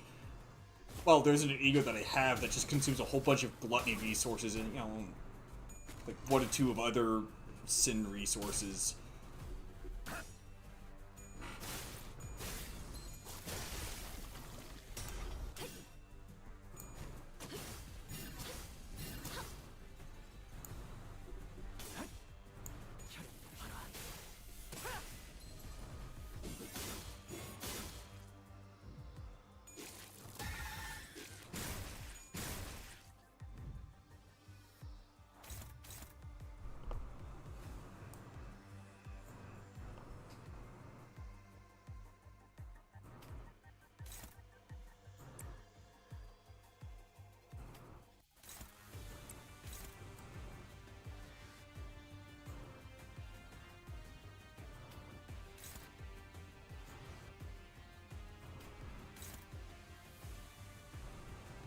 Oh dear.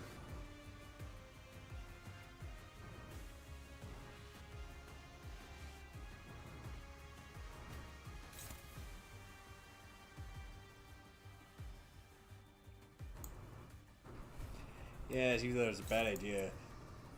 Whoops. Yep, live and learn.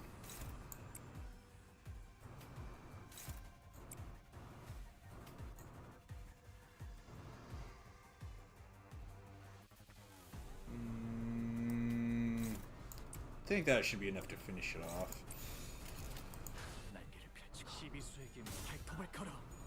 이악 수신자. 누구 하나 살려야지. 넌 푸름을 틔울 수도 없겠구나.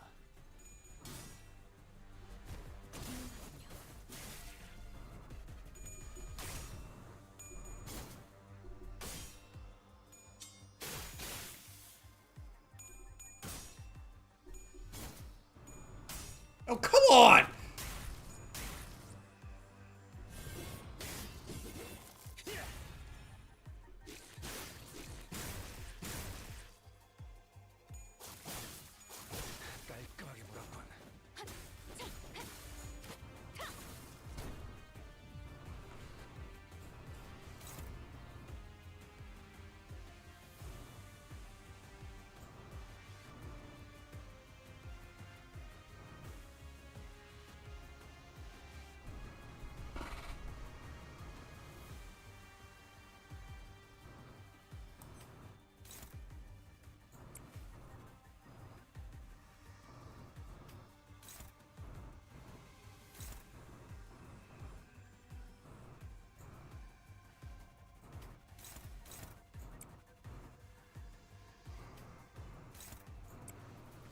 Stomp that Kremlin.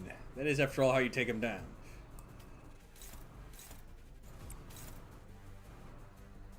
It's all a matter of... it's all a matter of engaging in the right monkey business. There's no stopping my puns!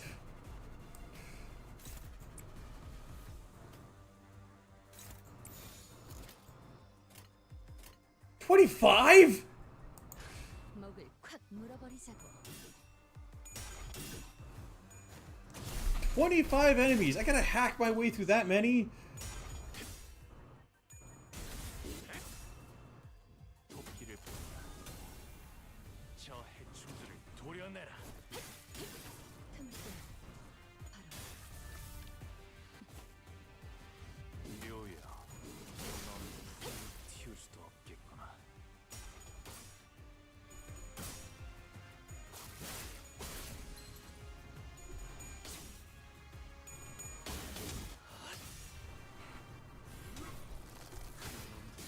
물 넘고 꺾고 제쳐라.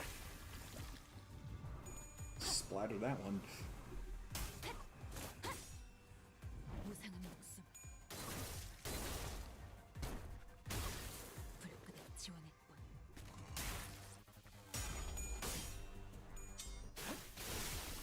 Yeah, you ain't hitting me with that unbreakable skill. 깔끔하게 물었군.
시간 끌 것 없이 모조리 치워버리죠.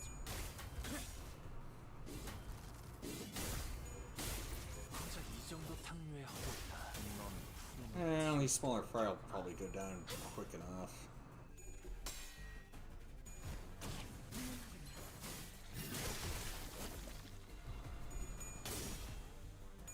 Some are going down with just a single skill. 마음 놓고 열어젖히고. 그쪽 방향이 아닐 텐데.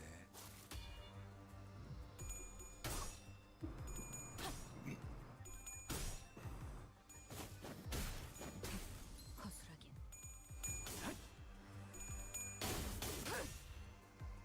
혈압도 바로. Slash and burn!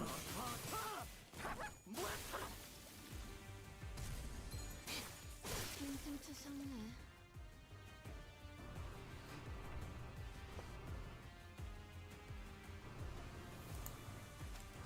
Uh,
That'll definitely do it.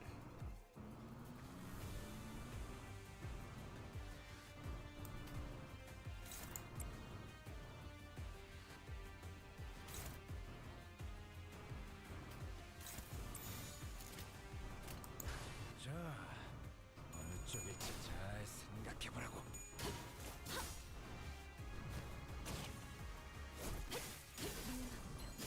이제 깨우치시길.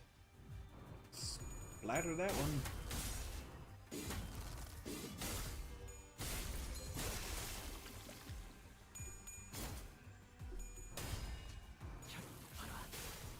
몰아넣었으니 너는 못 따라나. 바람 불어오는 대로 짓밟아라.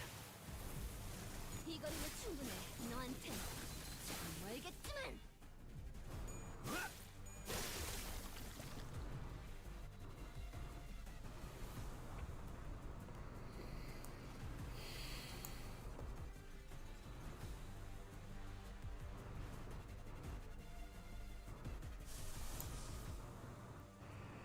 Nah. Yeah, considering that the sinners are going into a lighthouse, is the next level a dungeon?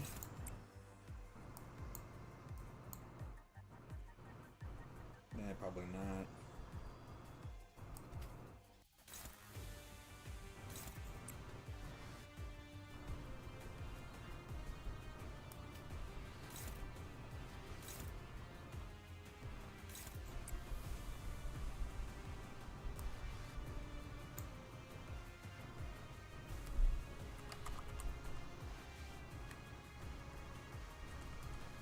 I don't have to talk over the sound of waves crashing now, so I figured I might as well pump the volume back up.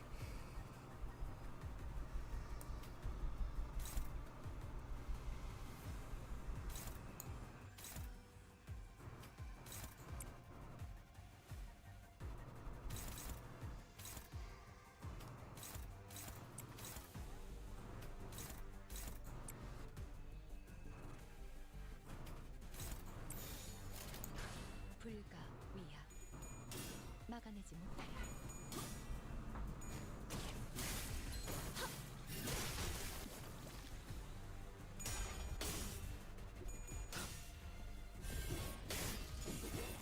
마음 놓고 열어져 치고 Nope. 다급하게 저 혈압도 바로 우려내라.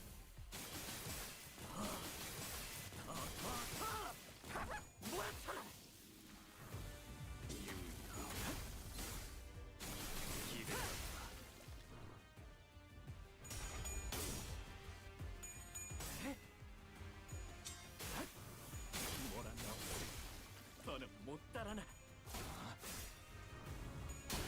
그쪽 방향이 아닐 텐데.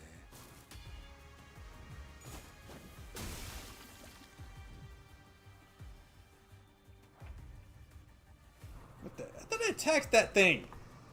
Oh, wait, another shut up with that skill, didn't they? Trait, whatever.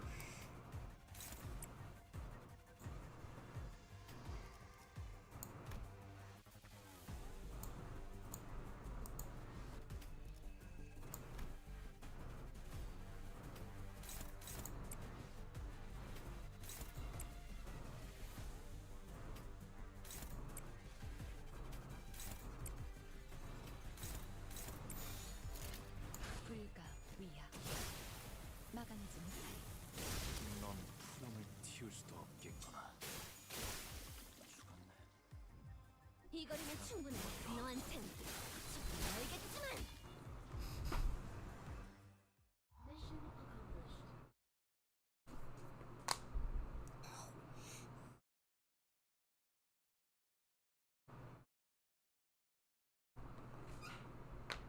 오늘 부끄럽지 않았습니다.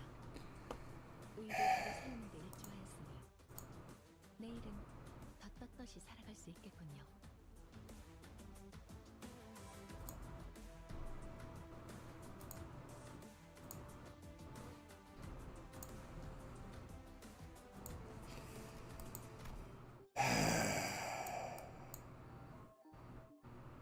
I've actually said before, I'd rather have my kick chat look like a ghost town than for it to be spammed by than for it to be dealing with a bunch of obnoxious bot spam.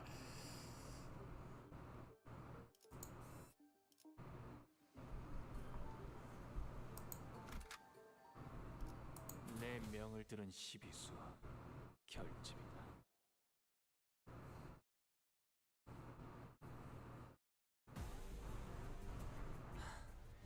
Oh, great. 행색이 이상하나. Oh, goody, another marathon level. 내가 아시의 이상을 담은 Huzzah! 호위 이상이요.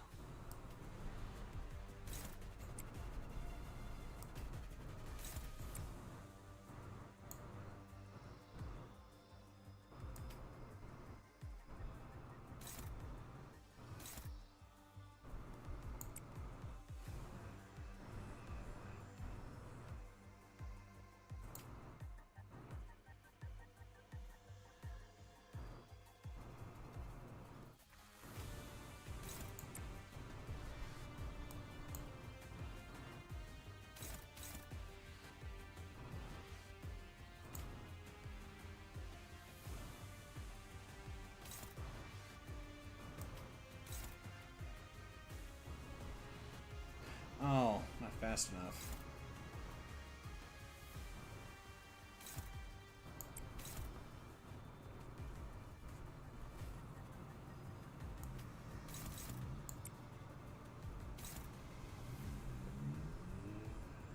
Oh, really now?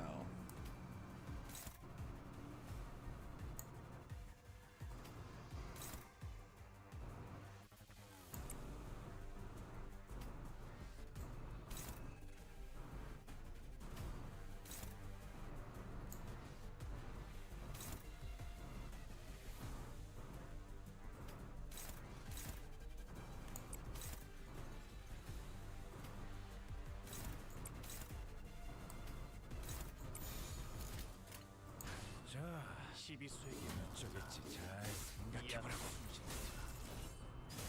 살려버리지 마라.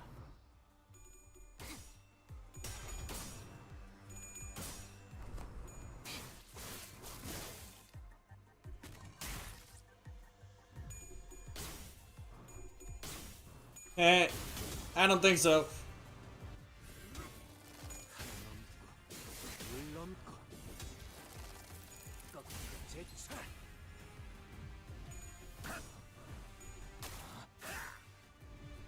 그쪽 방향이 아닐 텐데.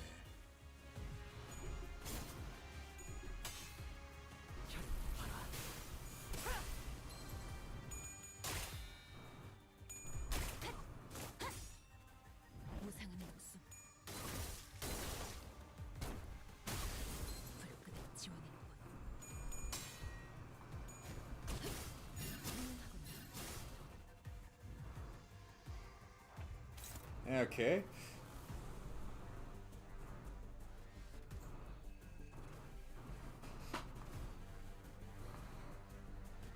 Well then.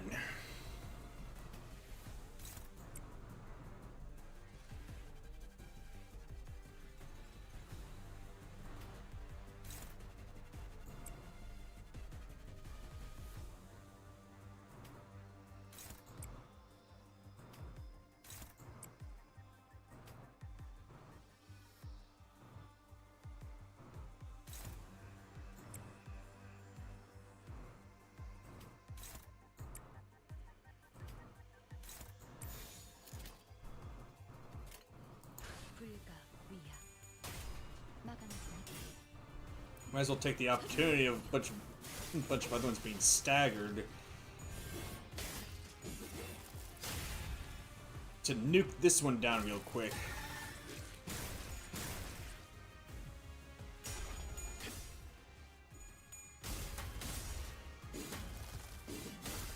고작 이 정도 탕류의 허덕이나.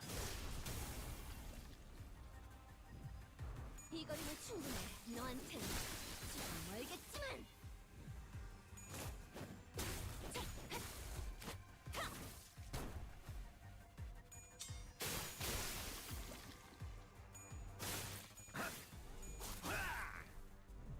Well, crap.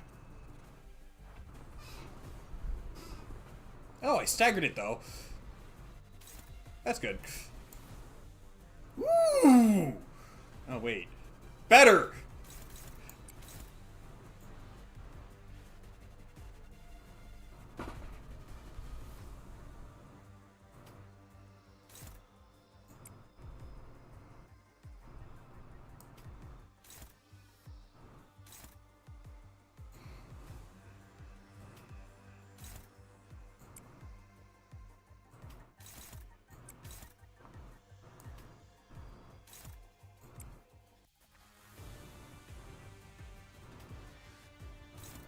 Just to be sure.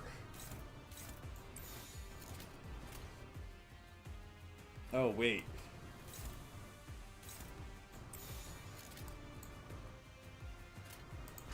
시간 끌 것 없이 모조리 지워버리죠.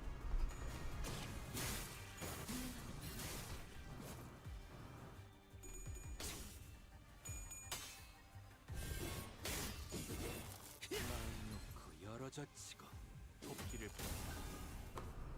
저 해충들을 도려내라. Oh, he's dead. Actually, I'm more of an it. 묘야. It kind of looks like a sea anemone. 넌 푸름을 틔울 수도 없겠구나.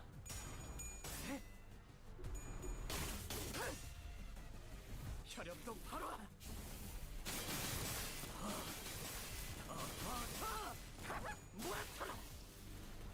Oh, yes.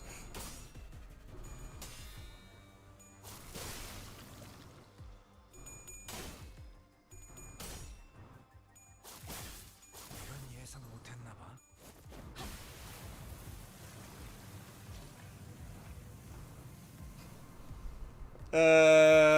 Did that thing just go through mitosis and the other one slide across the arena?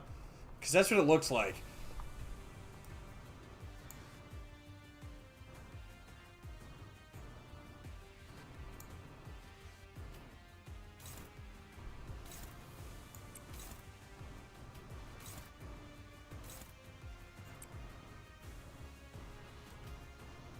Maybe I just need my eyes checked. Well, then again, did schedule an appointment with my doctor next week for a med check.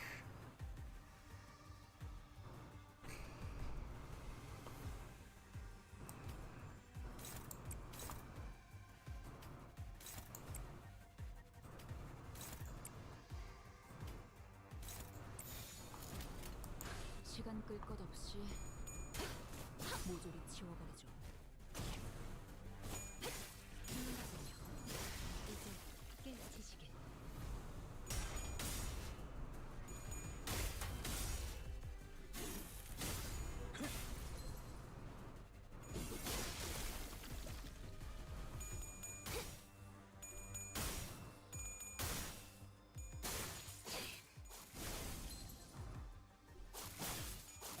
깔끔하게 물었군.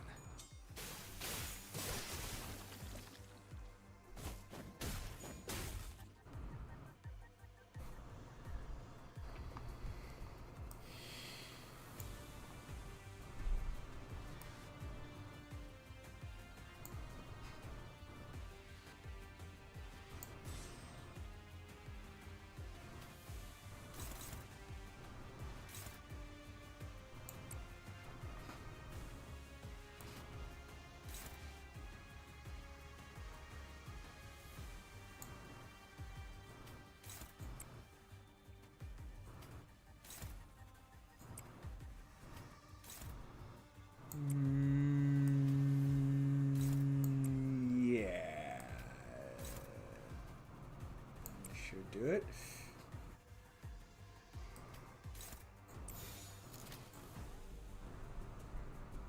That's called a deep sea slider. It doesn't look anything like a burger. 일기당천.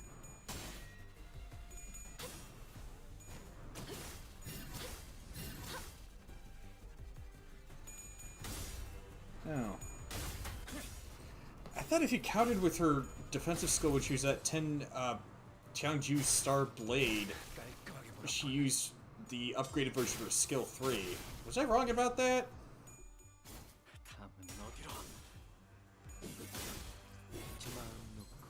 찍어. Pardon me. 놀랐어?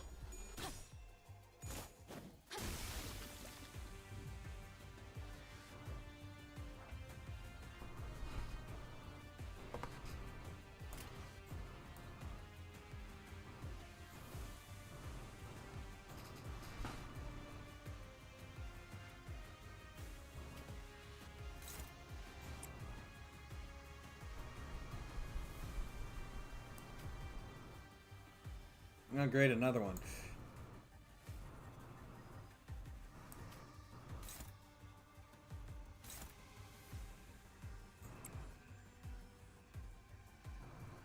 In that case,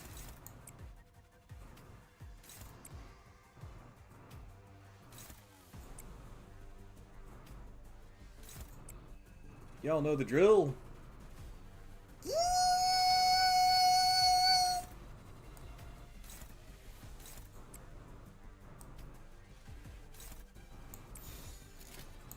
불가 위야 막아내지 못해.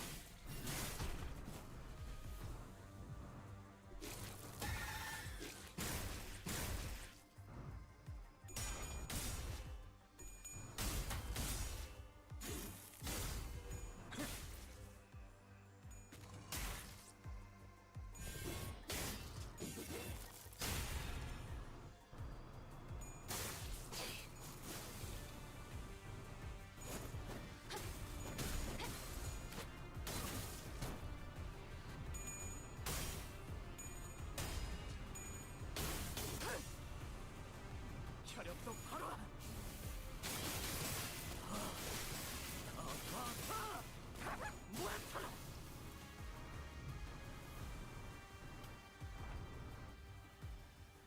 Only at 15? It's taking forever. What a slog.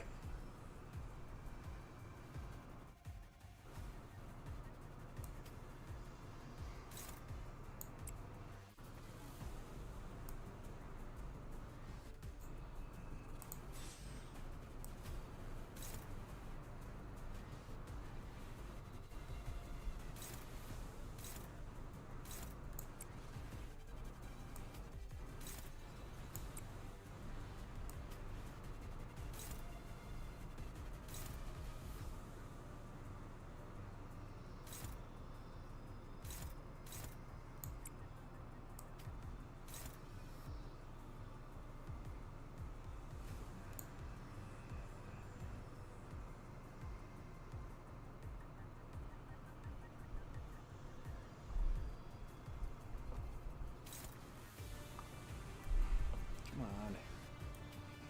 There we go. 불가 위야 막아내지 못하리. 넌 푸름을 틔울 수도 없겠구나.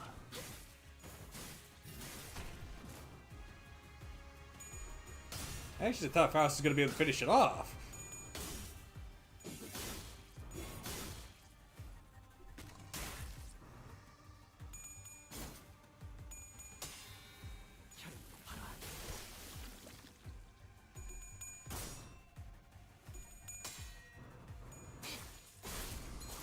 한참 추석네.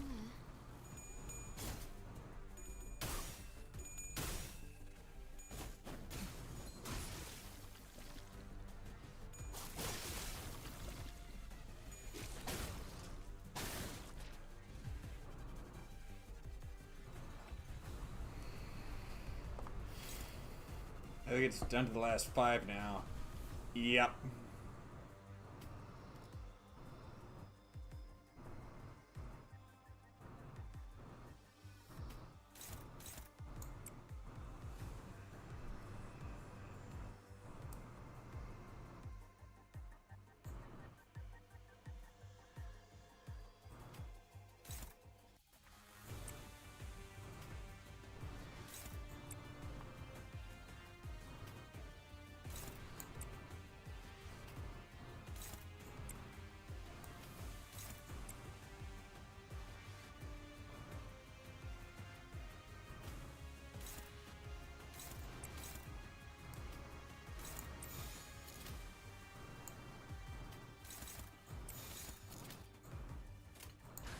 시간 끌 것 없이 모조리 지워버리죠.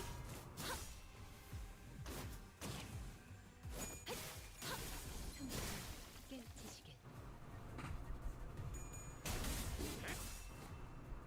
다급하게 이 정도 탕류의 허덕이나 저 혈압도 바로 오려내라.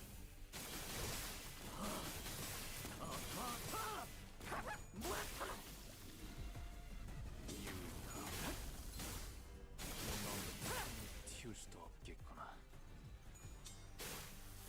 뭐라냐? There we go. 어디로?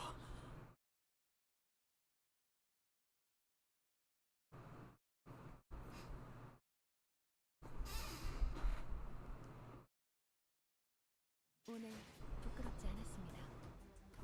의를 바로 세우는 데 일조하였으니 내일은 더 떳떳이 살아갈 The 수 fabled 있겠군요. Knigget?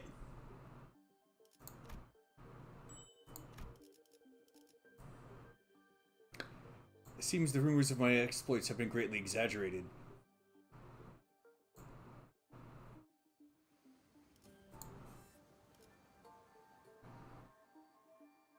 Wait, clear stage. And it's only one enemy? I got a bad feeling about this! 와일드 헌트야.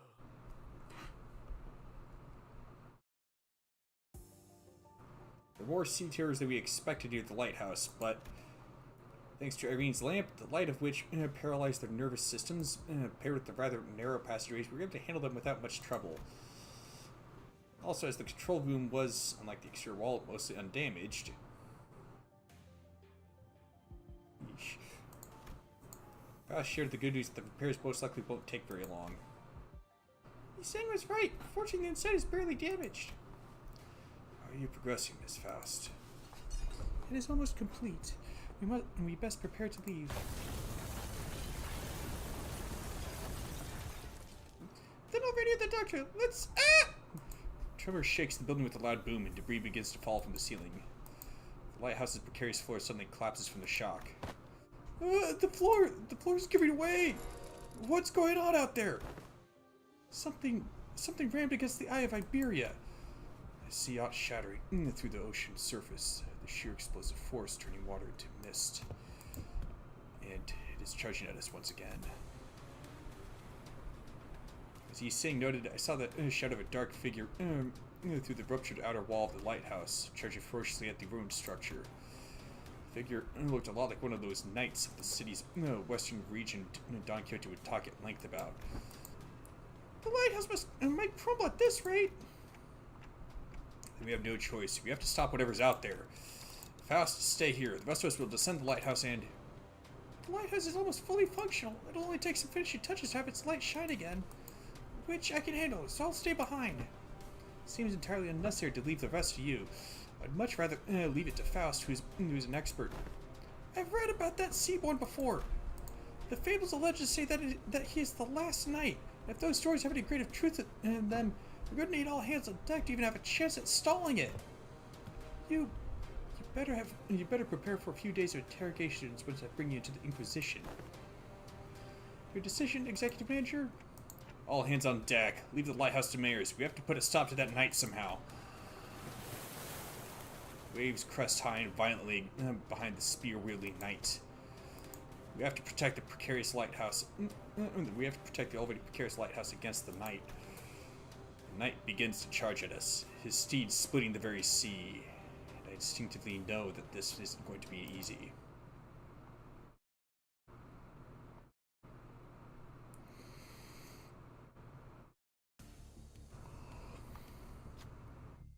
One day, wheat grains he planted did not sprout. One day, he stopped feeling the scent of life between his breaths. Thus he rides against the currents, hunting after waves. He seeks the waves, reproaches them, and eventually brings about their destruction. Faint memories, having blinked through Amia's fathoms, flash briefly before my eyes. The sea-born knight wields his great lance against the surfaced terrors. He shudders as though with repulsiveness, but he does not stop. You obstruct progress and cover the lands. That is impermissible. This is the land. The Knight and the Sea Tiers don't necessarily seem to be on the same side. Perhaps diplomacy may be a viable solution here.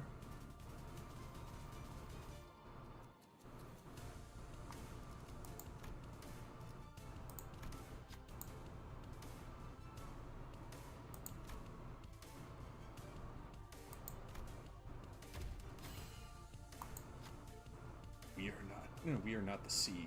We are not its waves. The Knight's great lance falters with doubt. Waves are only things that hold any meaning for him.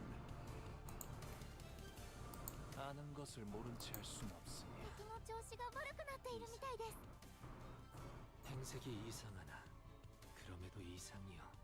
Oh dear.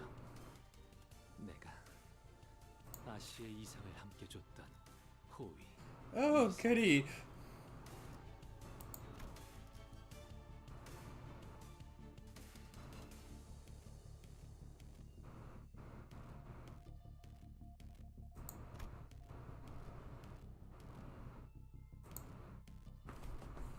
There's 1 speed for every cold stack. If the student has 3 stacks after skill and take 20 gloom damage and 20 SP damage, they gain 1 frozen this turn and next turn.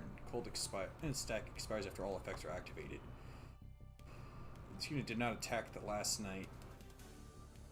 Expires. Oh goody.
That should do the trick.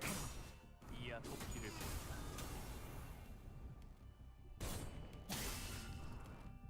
저 해충들을 도려내라.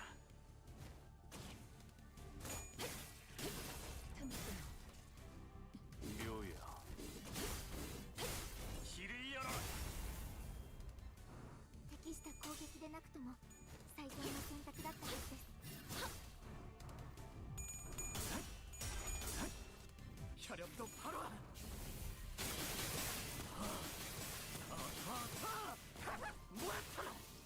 You'd think his cold flame would help counter the cold stack.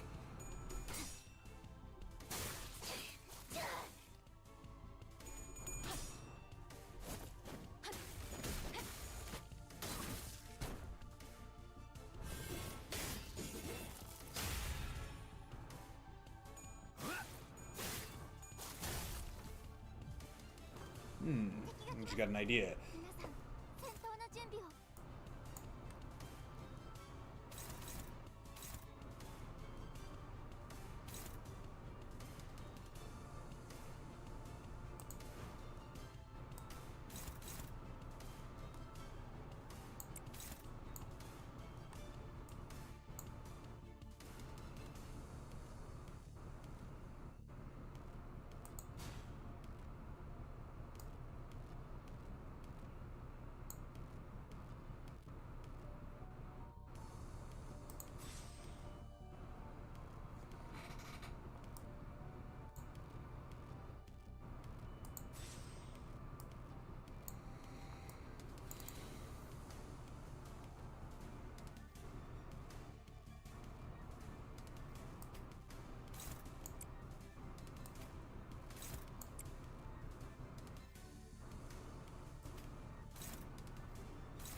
Maybe not the best idea, but it'll do. 막아내지 못하리.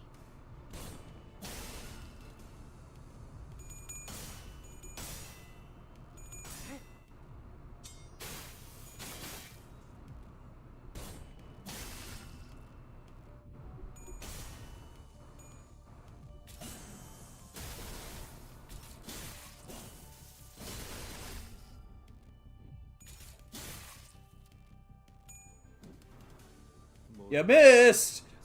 囚人の皆さんの状態に何か変化が。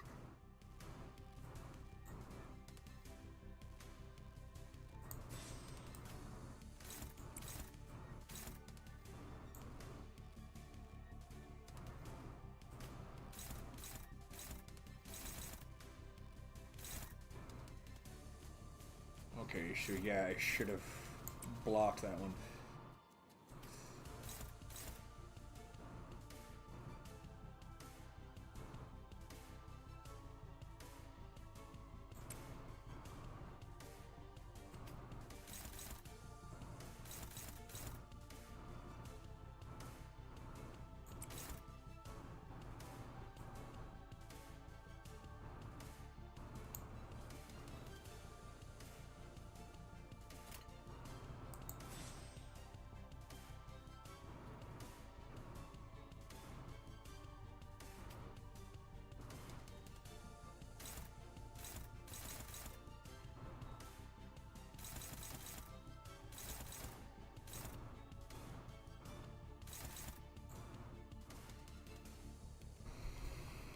Hmm.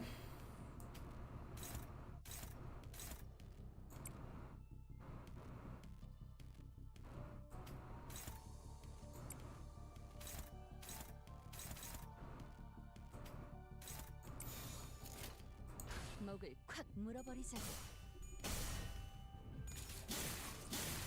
Favored my ass.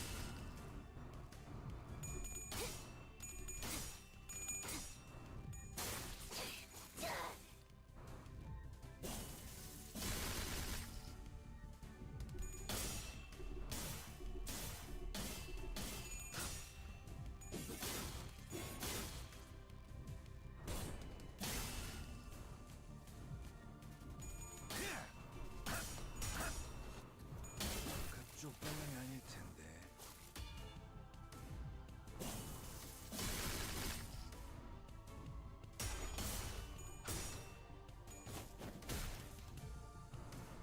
림버스 컴퍼니の皆さんとご一緒できて本当に嬉しいです。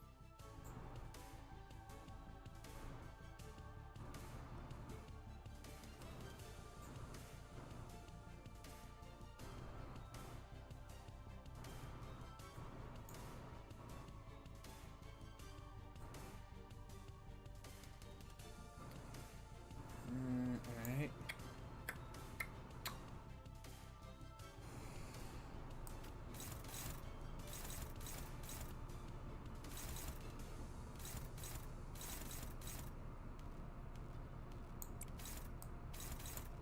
Okay, clash lose. Minus 50% damage and damage dealt by the skill cannot stagger the target. Okay.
Crap!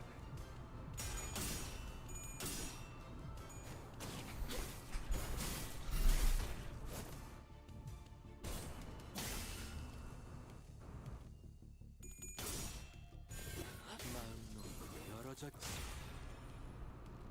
무상은 없음. 불끄듯 지원일 뿐. 効果的な攻撃でした。 Oh, would you look at that?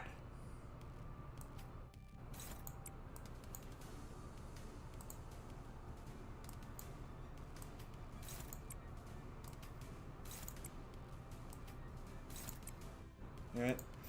There we go. 날개를 펼치고 발톱을 걸어.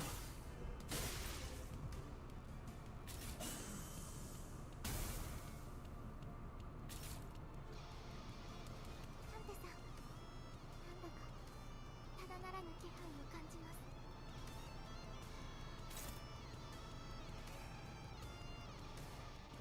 す。 That's convenient!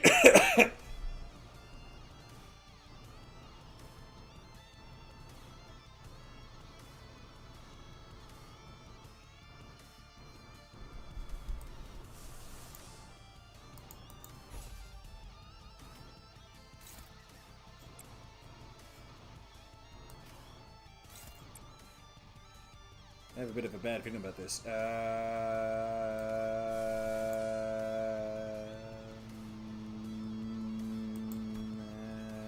That's good.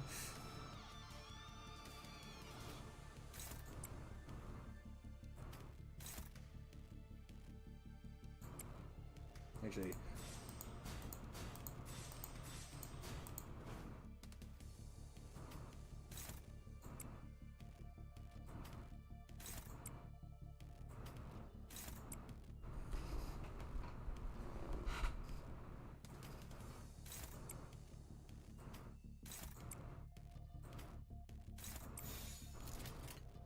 날개를 펼치고 발톱을 걸어.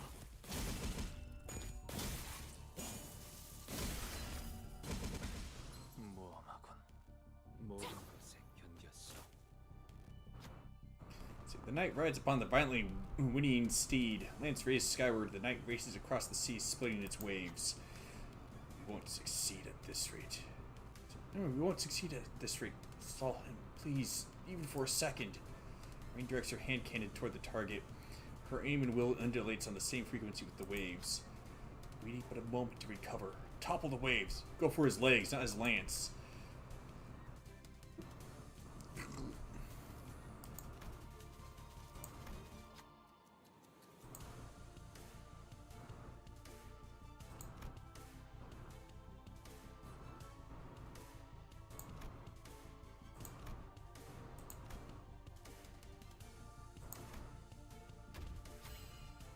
Knight's fierce charge briefly wavers when Sinner Honglu jumps in his path.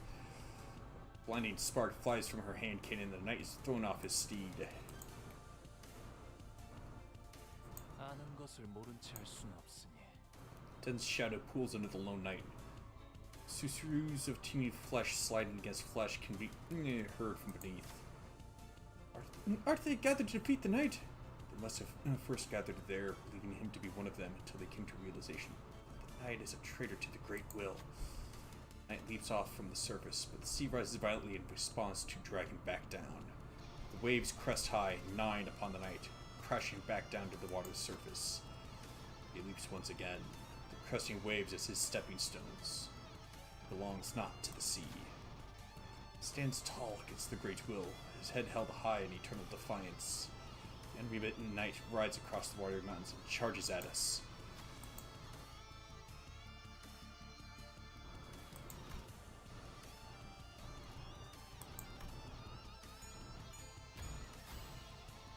Sooner Faust brings the knight's charge to a stop, then the waves begin to crash in. Once, twice, crap. He has always challenged the waves and is fated to do so for eternity. The waves will always shake the sea until the day of the knight's sinking.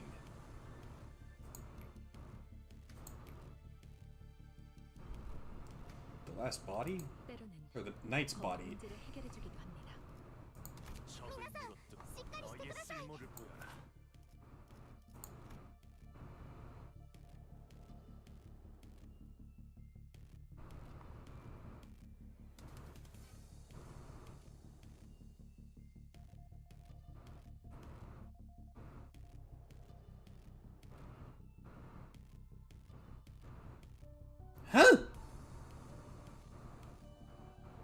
Wait.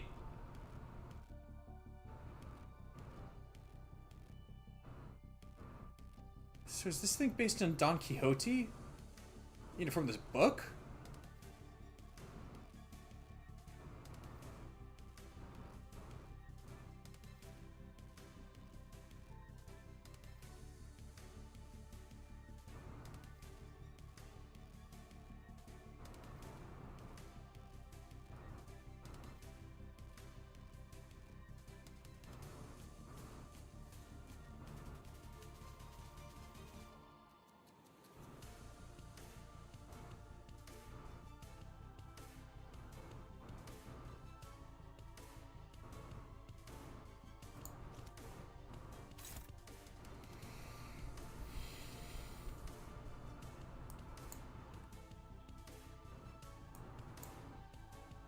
피로 다스리지.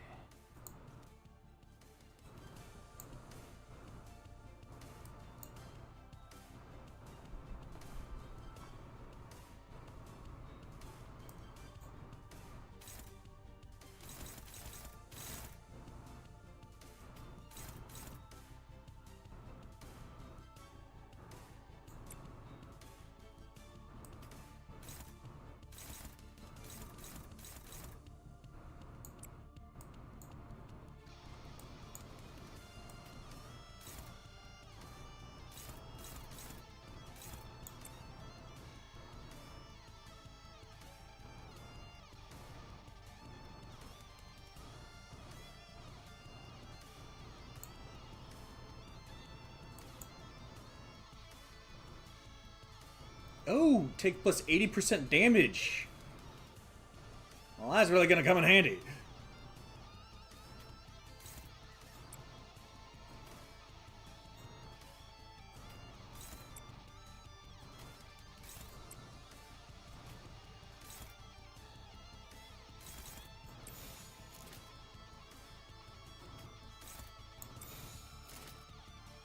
목을 콱 물어버리세요. 틈을 끄.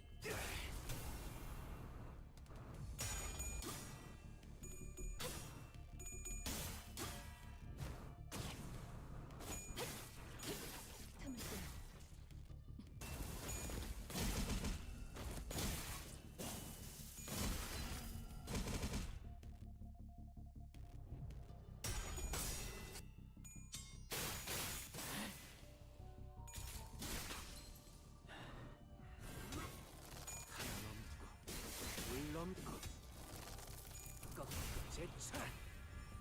もっと One all-out blitz should do it. 알겠지만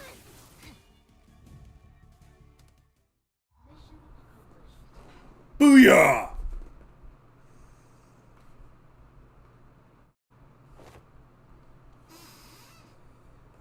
I'm out of rounds. The lamp's almost out too. We're holding him back for now, but it won't last much longer. No BS I can last. The lighthouse, not so much. What difference does that make? As soon as we're reeling from the battle against this enemy, who's more like a force of nature than human. Without giving us much time to breathe, the knight fixes the spear and begins charging at us again. It didn't take very long for the severity of the situation to dawn as I quickly began to rack my head with a desperate wish. What can I do? What can I do here? That's when, through the mist, the black space begins to envelop my vision once again. Wait, this is just like... Before the dark light shines again. Shoot out toward it and see, like in the other phenomena which focused entirely and powerfully on Scotty, a single individual. What I saw this time was a familiar place called Casimira's. This place is filled to the brim with things that Don Quixote would lose her mind over, like knights, or countless fans, an arena in which to test one's mettle. The one in Amiya's thoughts sits far from all of that glory, in a very mundane-looking office. Wears a well-kept suit of clothing, while his eyes are with a slight squint focus on reading the newspaper. The man looked more like an office worker than a knight, but The most radiant part of that scene was a banner hanging on the wall and a sword.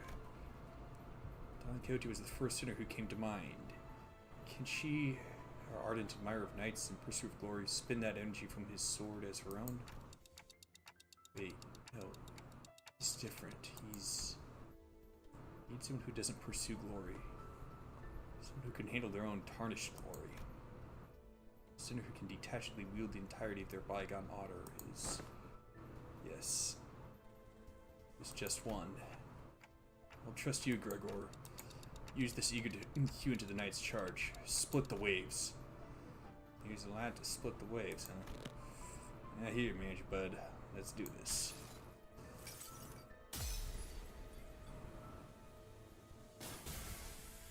이 검은, 이 명예는, 이 영광은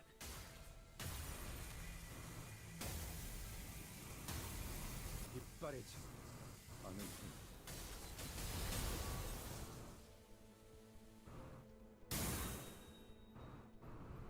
The incandescent golden blades of light surge forth, cleaving through the darkness of the sea.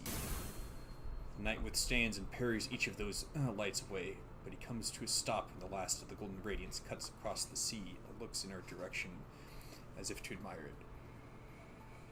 What do I think of this boss? I think he's a big reference to the literary version of Don Quixote.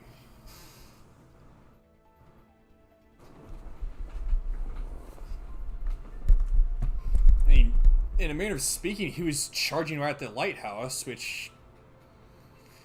Well... Weren't there a lot of places that had windmills by the sea? And finally, the lighthouse makes a low, resonant creaking noise before firing a bright light toward the ocean horizon. Voyage has completed the repairs. Oh, the light returns to its house once more! Silence all! Mayers is saying something. Like Oda said, Mayers was peeking out of the window and shouting something at us. Vessel Mosses is still near the shores, somewhere in the coastal sea, moored somewhere by the beach, somewhere quite a bit of distance away from the village coast. Confirmed. I'll be near Dr. Keltson immediately. Phew. It's all well and good, but what about that monster?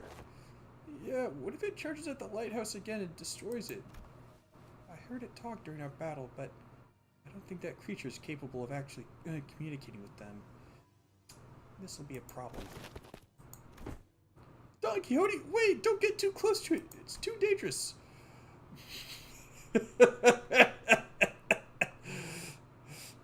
Before we could stop her, Don Quixote had already approached as close as she could to the seaborn, her eyes twinkling. She takes a brief moment to admire the knight and his steed, before asking in an energetic tone. Oh, mighty knight! What is the name of thy noble steed? Rosinante. Wait, she can communicate with him? Oh, 'tis quite the coincidence then! My noble steed is also named Rosinante! One who is not a comrade. They are... steed, you say? Forsooth, a steed most fine indeed! It hath served me well over countless adventures of mine, despite its appearance. Yet I must inquire thee, noble knight, wherefore dost thou strike this lighthouse so? Ishar. It was not the waves. Waves are darker, more raucous. Perchance there's a tad convenient misunderstanding here then. Good night. I and my compatriots are now embarking upon an adventure most important. Yet with thy obstruction we are unable to do so. Prithee, wilt thou return to whence thou came? Don Quixote regarded the knight with a stance that was at once courteous and brave. The knight and his steed, Rocinante, stared wordlessly back at Don Quixote. I wasn't sure if she managed to get through to the knight, or if the knight just lost interest, but they both departed the lighthouse, looking out to the far distance. You know, I want to see some fan art of the sinner Don Quixote wearing the armor of the last knight. Probably starry-eyed while at that.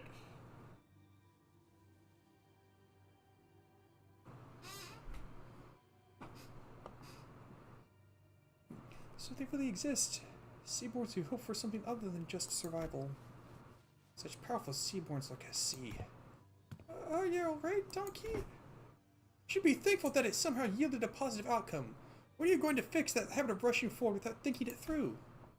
Ahem, my apologies! Well, Don Quixote returned the night that with that bizarre conversation. Amiya raised her voice happily as though she just received good news. What? Dr. Casa, is that true? What's going on? The doctors managed to infiltrate the vessel Mossus. They're already done cleaning up the decks and are now waiting for the rest of us to arrive. But it's been hardly 10 minutes since the lighthouse came on. The doctor's an excellent strategist, and based on what Dr. Cutsett told us, I think they already had some plans in motion before we activated the lighthouse. Great. Let's return to Scotty and join them. We returned to the raft to explain what had transpired. Scotty listened to us quietly before replying in the exact same manner as she did before. Someone's going to have to stay behind. I'll stay. Go find the vessel Mossus. You're going to refuse again if we offer help, aren't you? Yes. Then I'll see you after we retrieve the vessel Mossus. I'll let the doctor know what happened here. What an oddball.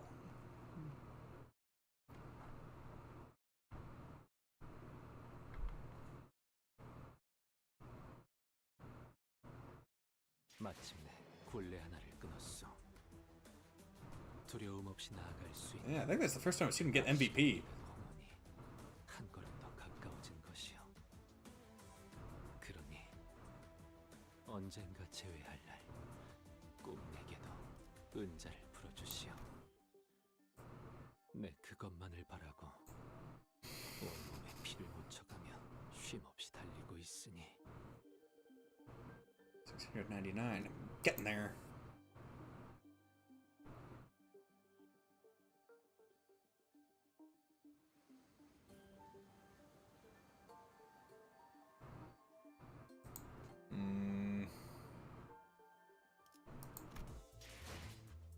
Yeah, I'm just about out of time, though.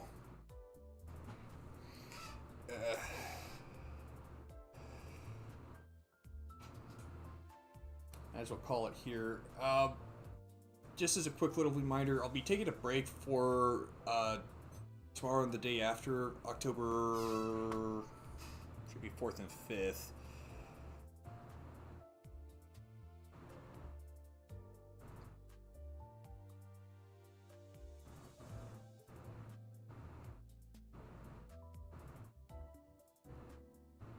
Yeah. October 4th and 5th for General Conference. That said, figured I might as well call it here. As always, folks, thank you for watching. Peace I leave with you this day and all.